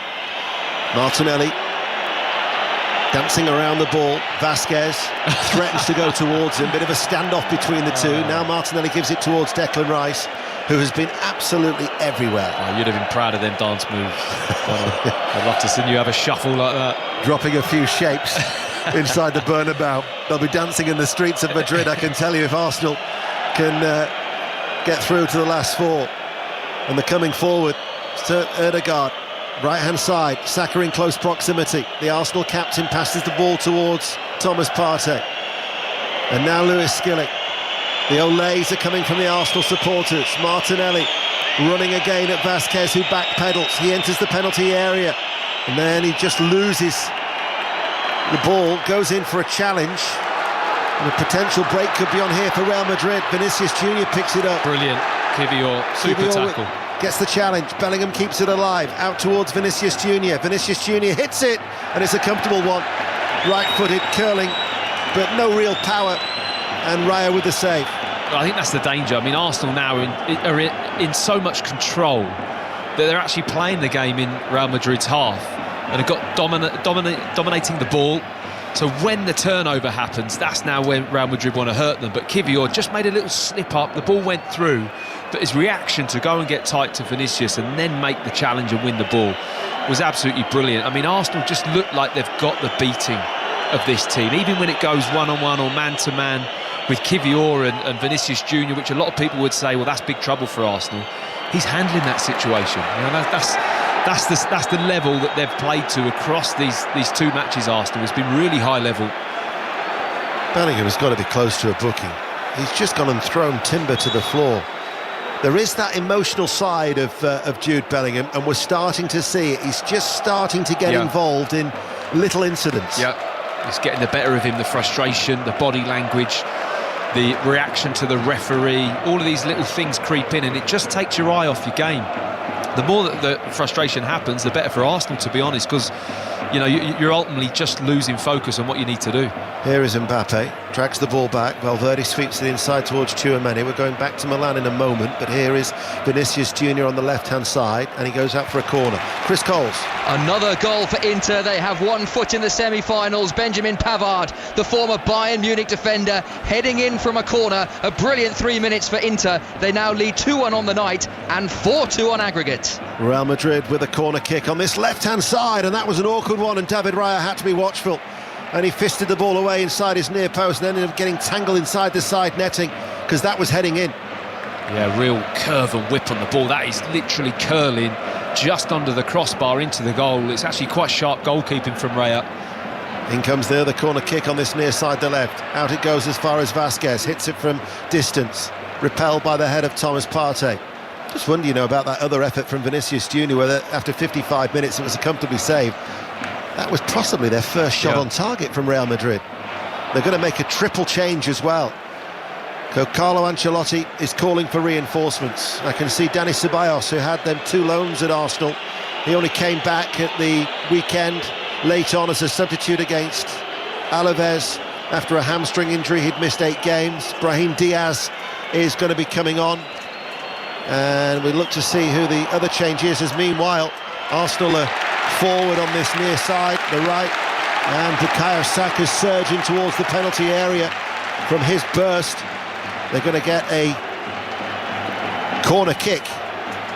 Did well, had very little option. Yeah, Asensio does well actually. The centre-back comes back in, uses his pace, he's really mobile, just gets a toe on the ball to stop Saka, but he had him at full stretch, and Arsenal just look in total control, look probably more likely to score, I would say, at the moment. And these changes from Ancelotti just do signify that this second half is not going in the way that Real Madrid would like it to go. It remains 0-0. We're approaching the hour mark on BBC Radio 5 Live. Saka with a stuttering run-up, in-swinging corner, right down the throat of Courtois inside his 6-yard area. And then he just rolls it towards Valverde. Valverde running forward with pace and trying to get away from Thomas Partey. And then running back was Declan Rice, who is having an outstanding game in the midfield. The ubiquitous Declan Rice, as it remains goalless here in the Bernabeu Stadium. Mikel Arteta is telling Bukayo Saka to hold the right touchline, come away from Alaba, and creates that little bit of a gap between him and the left back, as here is Ødegaard, but he can't pass the ball out wide right. Instead he goes back in field. And now it is with Jurrien Timber, who, now was he caught by Rudiger? Rudiger, did he stamp on him? Yeah, I think he just caught. I think it was actually Lewis Skelly, I think, who is on the floor, who drove forward again. He's picked up this position time after time today, and I mean, a midfield player came across to tackle him. He just manages always just to toe the ball away from the defender and keep it going, and Rudiger bundles him to the floor and then he stamps on him. It's actually a bit naughty from Rudiger here. I mean, he would say that that's in his pattern and he can't adjust his feet where he puts his feet, but he's a wily player, isn't he? Rudiger, he knows pretty much what he's doing. He's well up to speed with managing the game, and he just leaves a little bit on Lewis Skelly on the floor, who's back up on his feet and okay, but really just put his studs down on him quite hard in his stomach. So Alaba, Vasquez and Rodrigo are the players going off. Dani Ceballos, Brahim Diaz and also Endrick. In fact, Fran Garcia has come on as well. So Fran Garcia will come on to replace Alaba at left back. Yep. Well, I think Alaba has realised that Bukayo Saka, you don't move Bukayo Saka. A couple of times he's tried to nudge him or push him out of the way. He's the strongest player, Bukayo Saka. He punches way above his weight in terms of strength. And he's given Alaba a really tough evening. I'm not surprised that change has happened. And so Endrick comes on for Rodrigo. So Endrick for Rodrigo, Ceballos for Vasquez, Fran Garcia for Alaba. They are the three changes, which means I would imagine Valverde goes back in at right back, doesn't he? Yeah, Ceballos into the centre of midfield with Bellingham and Tchouaméni. Endrick may well end up a little bit more central. They might just shift a little bit and have two up now, Madrid, because it's getting to that stage in the game where they have to produce something if they're going to keep this anywhere near being possible to achieve. They've only failed to score once in 24 home games this season. That was when they were beaten back in October 4-0 by Barcelona, who they trail in La Liga.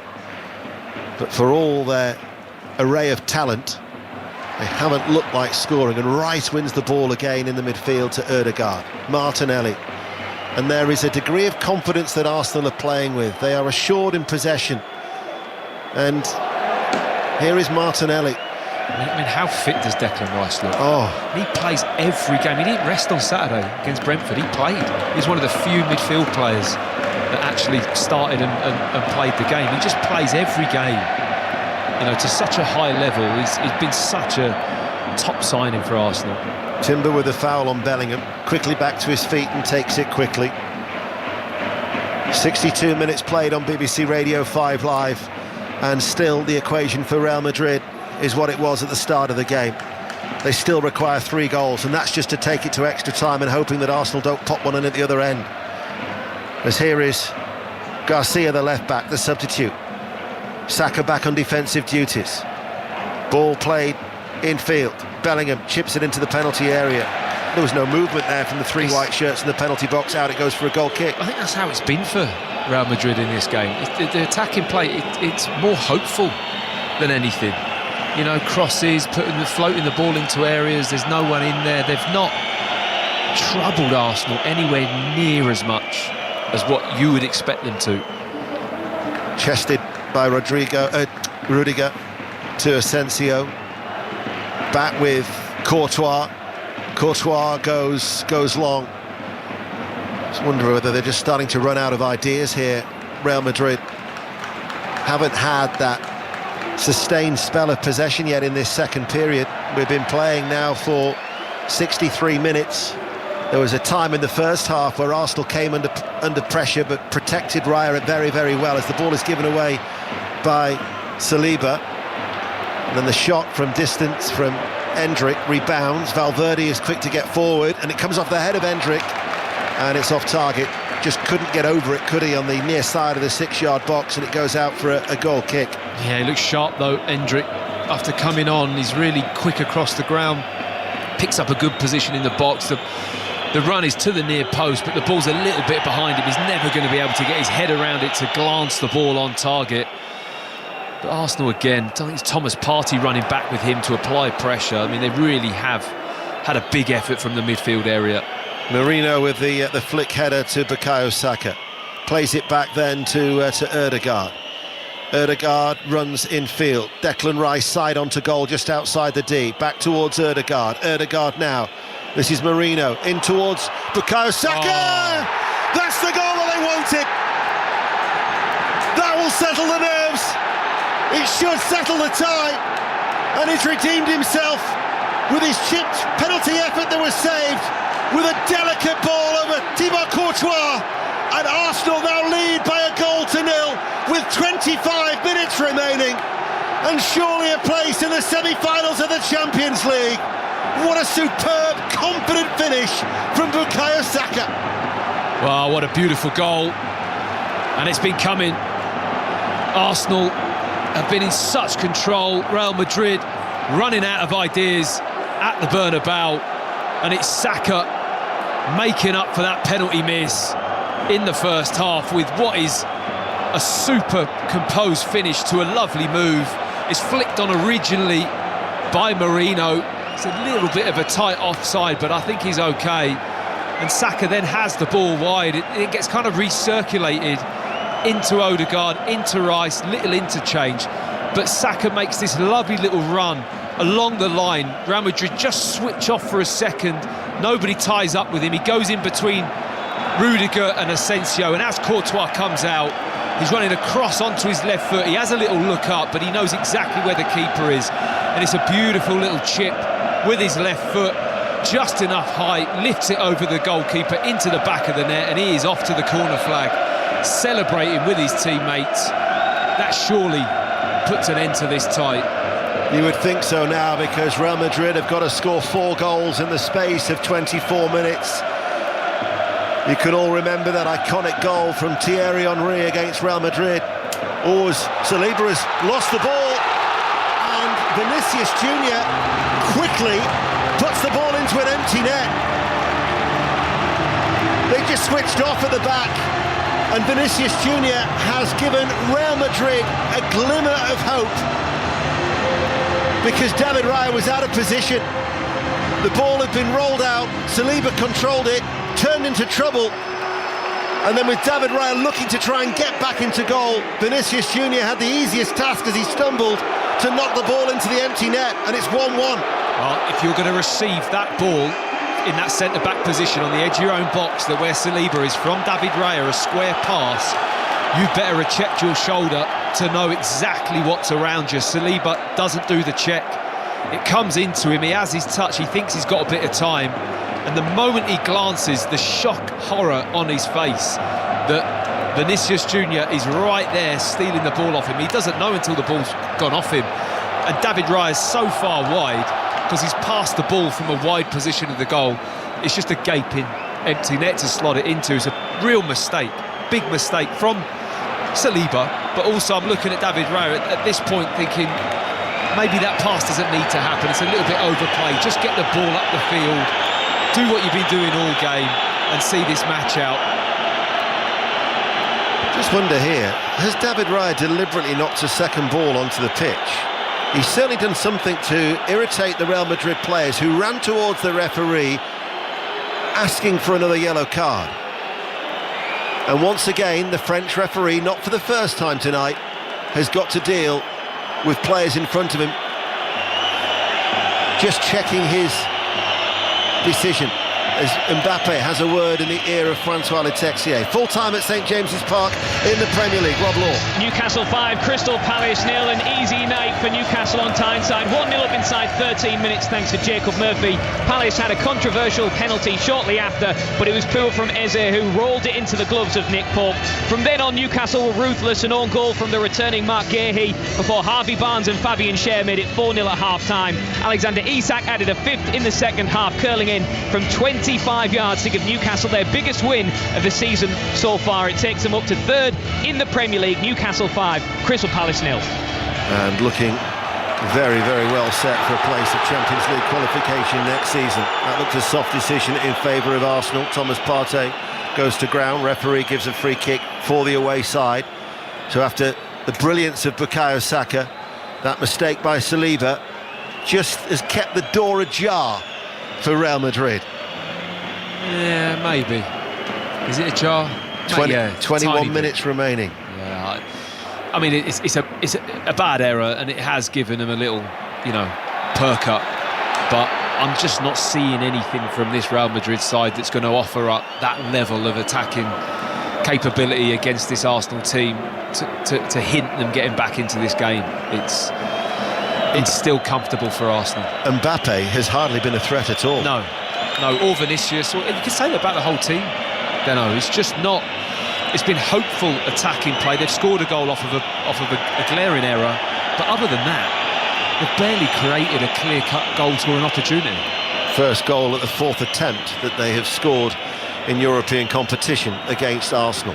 1-1 on the night, 4-1 on aggregate to Arsenal. Arsenal have a free kick far side the left. Ødegaard to take it, headed away by Valverde.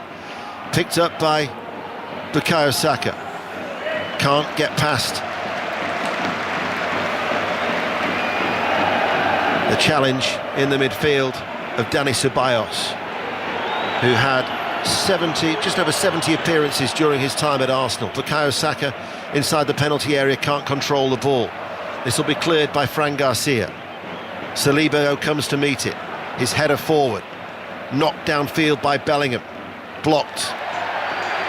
No foul on Ceballos. Ødegaard invites Declan Rice to come forward. Rice runs forward, charges in towards the penalty area. The challenge was a well-timed one by Tchouaméni, who matched him stride for stride. Another goal in San Siro. Chris Cole. Bayern Munich are not done yet. They have scored again. They're just one behind now. Eric Dyer, header at the back post, looped over Sommer, into 2, Bayern Munich 2, into 4-3 up on aggregate with 14 minutes to play. Two former Tottenham players then on the score sheet for Bayern Munich. But Inter leading 4-3 on aggregate. Arsenal leading 4-1. You know the supercomputer that we talked about a lot last week? Yeah. The Opta supercomputer that rated Arsenal as ahead of the first leg at 52.5% chance of going through. It gave them nearly a 90% chance of going through after that 3-goal first leg lead. Yeah, and I think you have to be a supercomputer to kind of give that percentage, do you? You could be a Deno computer and get that one right. Well, with my maths, I probably would get it still wrong, but never mind. Yeah, just looking at Declan Rice, I mean, he looks like such a goal-scoring threat now as well. That chance there, with bursting through with the ball. Yes, okay, Rudiger gets across, makes the tackle, but he's driving at centre-back with the ball, and you feel like he's going to go past him when he gets moving. Mbappe stopped by Rice again. Yeah. He has been absolutely immense for Arsenal in the midfield. The decision goes against Real Madrid, as Tchouaméni, I thought, was going to shape to shoot from distance. Declan Rice was fouled. Free kick to Arsenal. And we've got 17 minutes remaining here on BBC Radio 5 Live. We're on air through until 10:30. Tony Livesey takes over. Don't forget, tomorrow, Europa League coverage from 7. Manchester United against Lyon live from Old Trafford. News of Spurs, Rangers and Chelsea. We go around the grounds on Good Friday from 2:30. And on Saturday, Everton Manchester City is our 3 o'clock commentary. Aston Villa against Newcastle at 5:30. As Luka Modric is going to be coming on, Carlo Ancelotti is going to make another change, but time is desperately running out for the European champions. And it is going to be for Asensio. So it's going to be a midfielder for a defender. I think they're just waiting to see what the situation is. A Real Madrid player down on the floor. Can't quite see. Is it Bellingham possibly, or maybe Mbappe? When Mbappe makes that challenge on Rice to give the foul away, Rice's feet just clatter into him. Maybe on the back of his heel, or he just rolls his ankle a little bit, and I think they're just waiting to see whether he's able to carry on. So Modric has come on for Asensio. They're looking now to see about Brahim Diaz, for him to possibly come on, for which will be the 5th and final substitution. And in fact, it is going to be Kylian Mbappe who goes off. So Kylian Mbappe, who has scored 10 goals in 17 games in the Champions League against English opposition, has drawn a blank here against Arsenal in back-to-back games, and Kylian Mbappe is hobbling off, and Brahim Diaz is going to come on, the former Manchester City player, to replace him.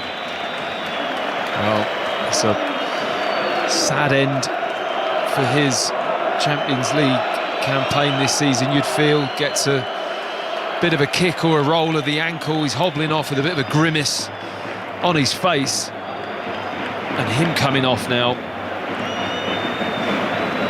it just doesn't seem likely at all. I mean, for me, I'm feeling very comfortable, like I have done all evening. Credit to Arsenal in the sense that they're in control of this game, and they have been across the two ties. Yes, they have.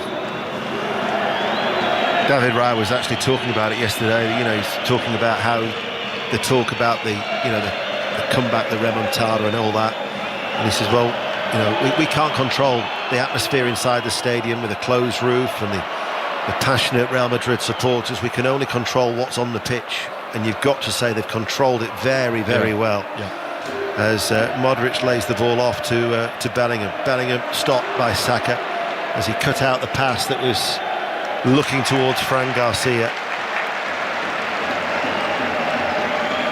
They've played with belief, haven't they, in both games? Yep. They haven't been undaunted about the challenge ahead of them. And you feel the start of the first one, it was more, okay, there's an expectation that Real Madrid are going to, win this tie.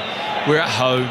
And they played with freedom, and it was like they kind of let go and gave a great account of themselves. Obviously, Declan Rice did his thing, and Marino's finish was out of this world. All three goals were unstoppable, really. But then they've turned up here, and they've carried that on. It's really fed into this second leg. I think that's the really impressive thing about the two games put together. Bukayo Saka has been replaced. The substitute, Leandro Trossard, comes on. Saka stops to applaud the travelling support away towards our right-hand side. But there isn't a great deal of jeopardy, I've got to say. And we talked before about the pressure that Arsenal might come under.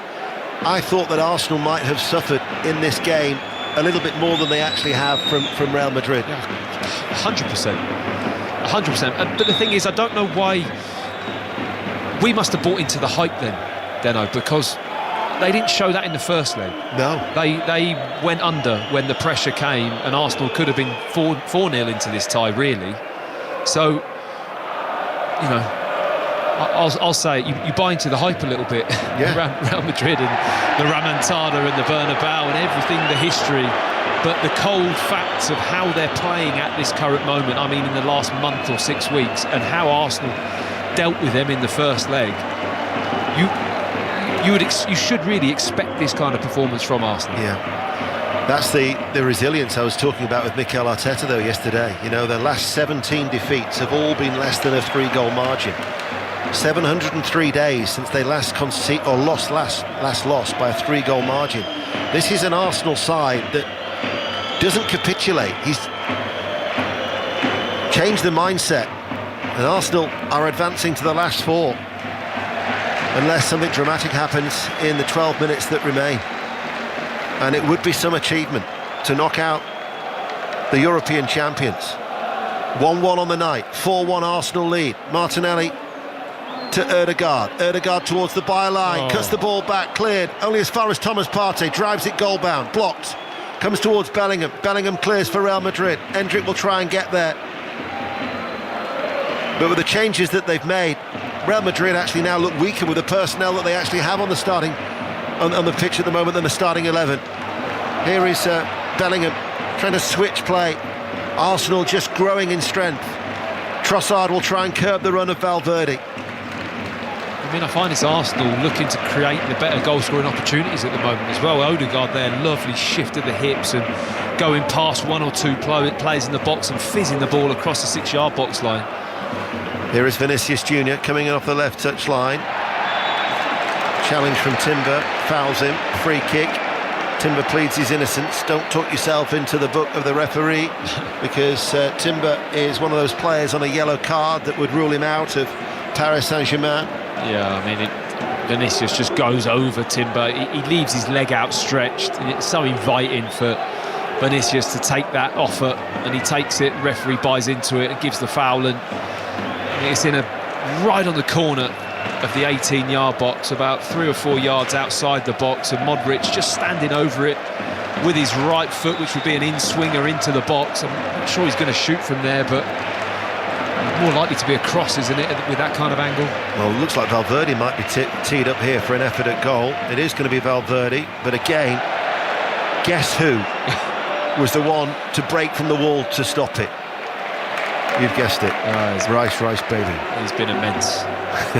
Absolutely immense. What an evening for him. What 2 games to cement yourself as one of the best midfield players on the planet. He's doing that in these 2 games, Declan Rice, for sure. In comes the cross from the left-hand side, and the ball is safely headed back towards David Raya. What was the chant last week? We bought him for half price from the Arsenal supporters, weren't they? They were singing that about Declan Rice. I mean, what was it? I mean, he looks like a steal at a club record, £105 million. Yeah, when you're saying 100 million's a steal.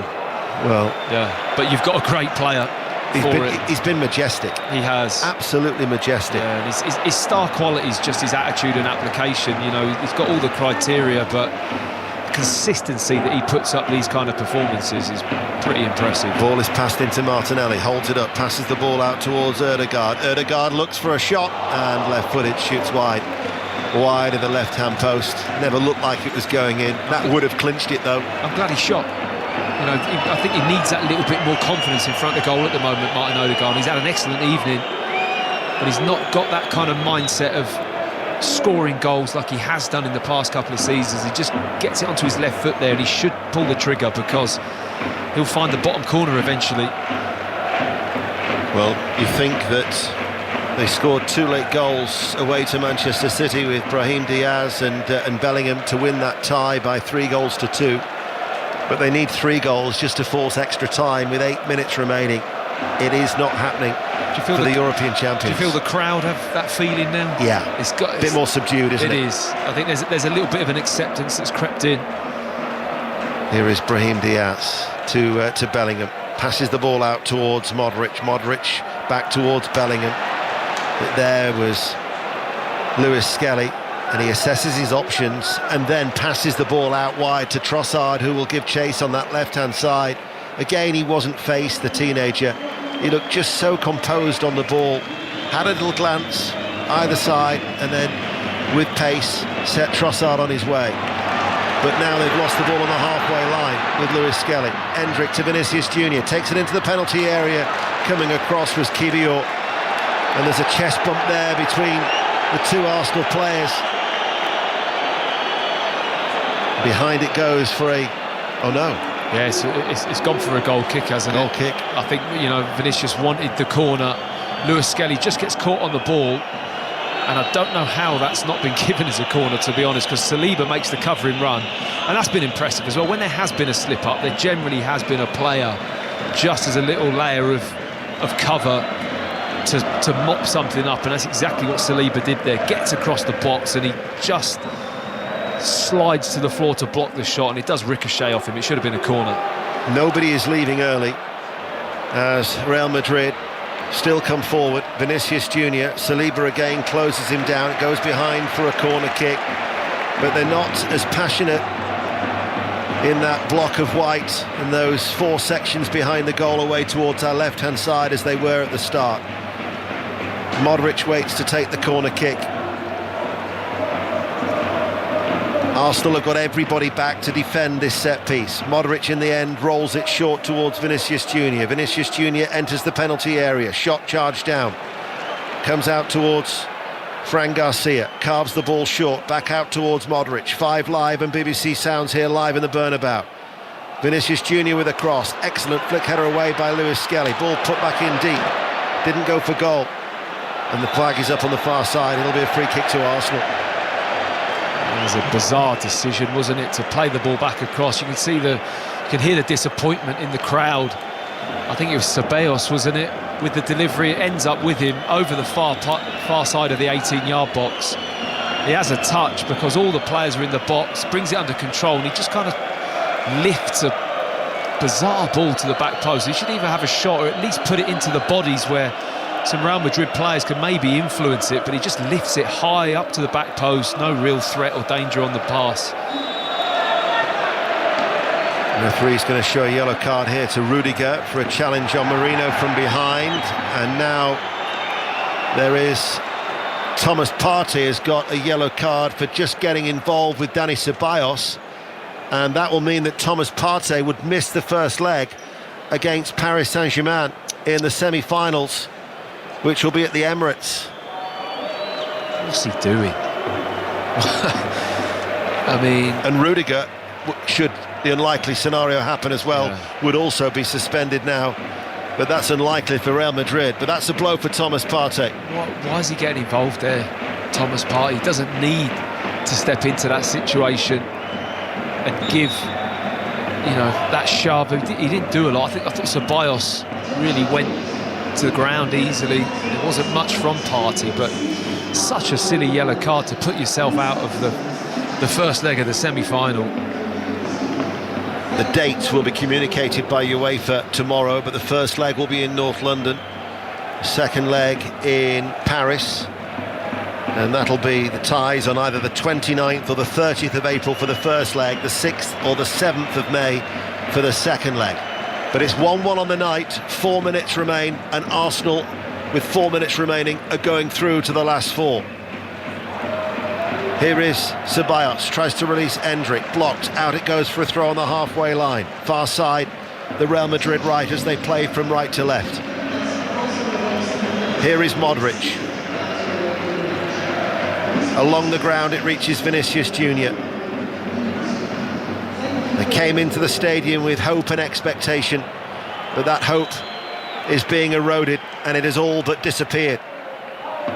Fran Garcia back towards Modric. Still they look to probe, but still they play in front of Arsenal. Out towards Garcia, sends over a cross from the left-hand side. Cut out by the Arsenal defence and cleared long by Timber. You've only come to see the Arsenal, is the chant from the travelling support.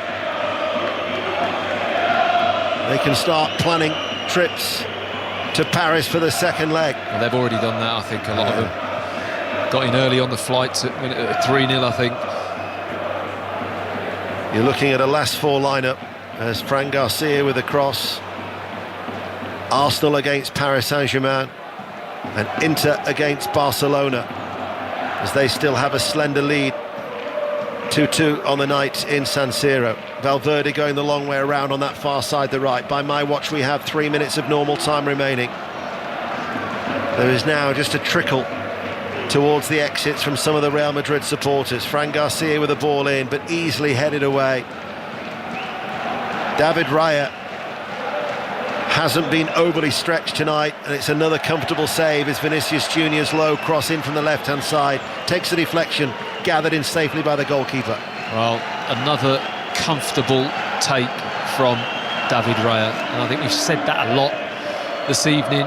It's been disappointing, the kind of attacking threat that Real Madrid have carried here. It's not been enough to win the game from a level standpoint, let alone from a 3-0 mountain to climb. It just hasn't been enough coming from Los Galacticos. They've not lived up to that kind of comeback reputation in this game whatsoever, and Arsenal comfortably in control. So it will prove to be in the history of the Champions League, in the previous 47 occasions of a side taking at least a 3-goal lead into the second leg, it's only been overturned 4 times. Milan in 2004 against Deportivo La Coruña.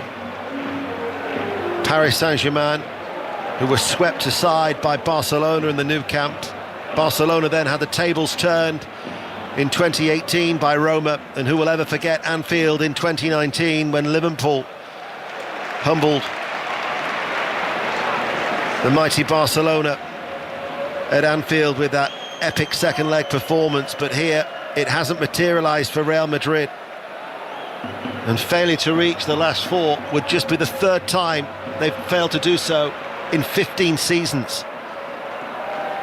For the 15 times European winners, they are bowing out, and we have, by my watch, 60 seconds remaining. Fran Garcia with a cross from the left-hand side. Merino is back there. Declan Rice once again. He has covered every blade of grass inside the Bernabeu. The ball, though, is kept in play on that far side by Real Madrid. Maybe a shooting opportunity here for Brahim De Diaz, and in the end it was gathered in by David Raya, just moving away towards his left, saving at the near post. And Mikel Arteta still patrols that technical area But we'll wait to see how much added on time there will be as more supporters now are leaving the Bernabeu Stadium. 5 Live are on air until 10:30, and Arsenal are moments away from a momentous night in their history. Yeah, it's a huge night, it really is, and you know, to come here and deliver this kind of performance over 2 legs, really, they've been fully deserved to go through to the semi-finals in what is a mouth-watering tie, isn't it? Vinicius Junior with the cross, and the ball put wide by a tumbling Hendrick, 7 yards out. David Raya holds his hands up. Even then, it wasn't on target. And we're going to have 5 minutes of added on time, which we're now into here on BBC Radio 5 Live. 1-1 on the night, but Arsenal are going through. Well, that's one of the only times a Real Madrid players had a little bit of space inside the Arsenal box and been able to get a shot off, and it's Hendrick, but he's always leaning back off balance on the half volley, can't quite get his body around the ball to hit the target. But not many white shirts have found any space at all in that 18-yard box of Arsenal this evening. They've been excellent in locking into players in the moments where it really matters. Kieran Tierney is going to be coming on for Arsenal. They're going to make a change in added on time. Trossard picks up the ball on that far side, the left. Merino, Ødegaard wait inside the penalty area. He loses the ball. Full time in San Siro. Chris Coles. Inter Milan hold on to reach the semi-finals. A frantic second half. Martinez and Pavard giving Inter a 2-goal advantage. That after Kane had levelled the tie for Bayern Munich. Dyer's header put Bayern back within 1, and they had some big chances to level, but Inter held firm to set up an intriguing semi-final with Barcelona. Inter Milan 2, Bayern Munich 2, Inter 4-3 winners on aggregate. Arsenal coming forward. Thomas Partey enters the area, pulls it square. This is Ødegaard. Ødegaard shoots. Courtois with the save, and then has to save it a second time. He pushed the ball in the air. It was actually dropping in, and he had to quickly move back to his goal line to catch it. Yeah, the game really stretched now. Both teams pretty fatigued. Arsenal up the pitch, see the opportunity to go forwards because it's just there for them. So they take it.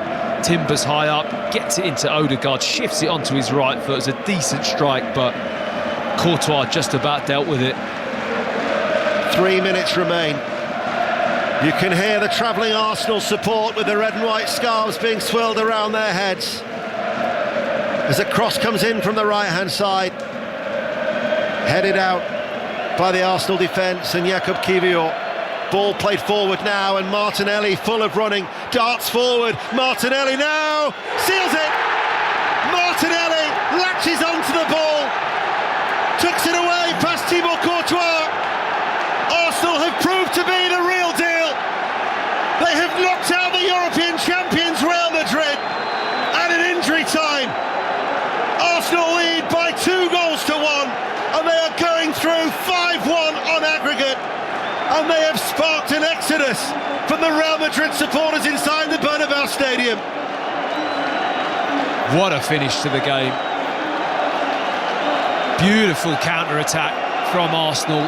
Had a little bit of everything. Good control, clearance from the ball. Rice just drives through with it, and he sees the run from Martinelli. He starts on the right-hand side, Martinelli, and he absolutely rips Garcia for pace completely. He cannot match him.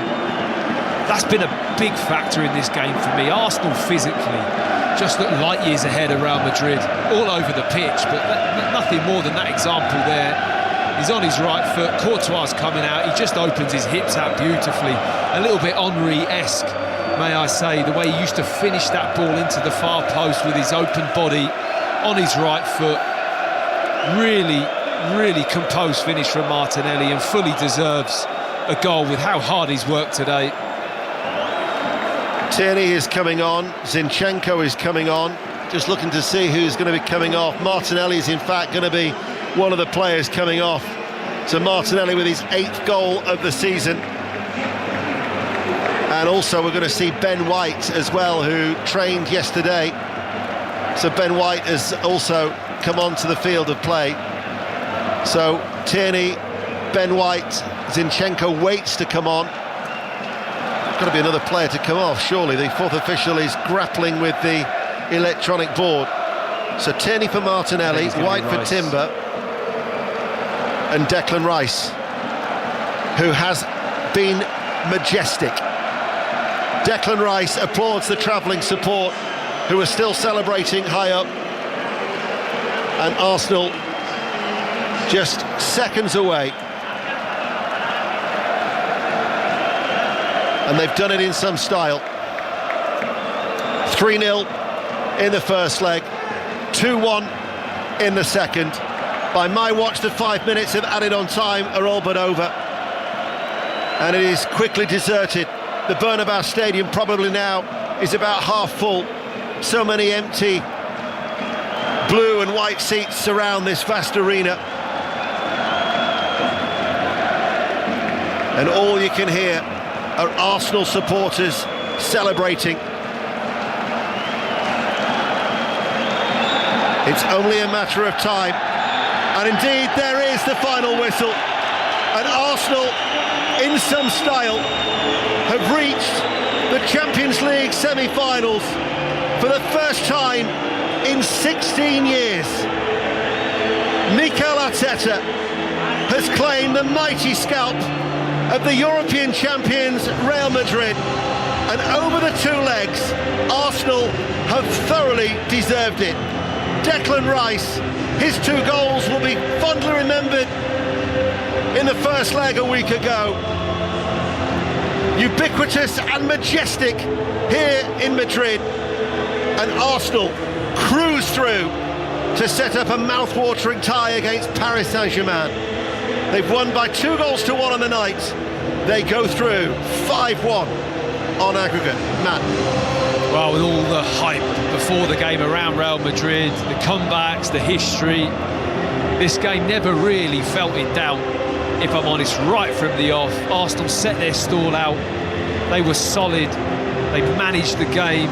Great choices when they needed to be right. And I have to say, over 2 legs, I mean, 5-1, and the goal is just a giveaway. It's a handaway, that goal. Real Madrid haven't really opened Arsenal up properly at all across both of these games. That's how well Arsenal have managed the game, but it's also a little indicator to the side that this Real Madrid team isn't as potent as what it needs to be. And that's quite clear. That's come through in these 2 ties. This team is not at the level that all of these supporters expect. So it wouldn't surprise me if there was some changes here at some point. Well, there was a lot of talk even before the first leg that Carlo Ancelotti, although his contract runs until 2026, would not be here at the start of next season. But meanwhile, Arsenal, on what is a glorious achievement in their European history, the players come over to celebrate in front of their travelling support high up in the gods away towards our right-hand side. And Mikel Arteta never ever bought into the narrative yesterday about the comeback as Declan Rice tries to whip them up, waving his hands. David Raya said, "We're here to create our own story," and that they most certainly are. So Steve, as the Arsenal players stand in front of the travelling support of 3,875, deservedly they go through to set up a last 4 days against Paris Saint-Germain, because Arsenal have beaten Real Madrid by 2-1. The European champions are out, and Arsenal go through to the last 4. I think Matt Upson, as those Arsenal fans celebrate every move and every fist pump going down there from the Arsenal players in the black shirts, they're now taking a big bow in front of them. How many times have we heard the word remontada in the last 48 hours? The Spanish word for cruise is crucero, and this is what that was for Arsenal in the end. Yeah, I agree. It was comfortable, wasn't it? Really comfortable, too comfortable.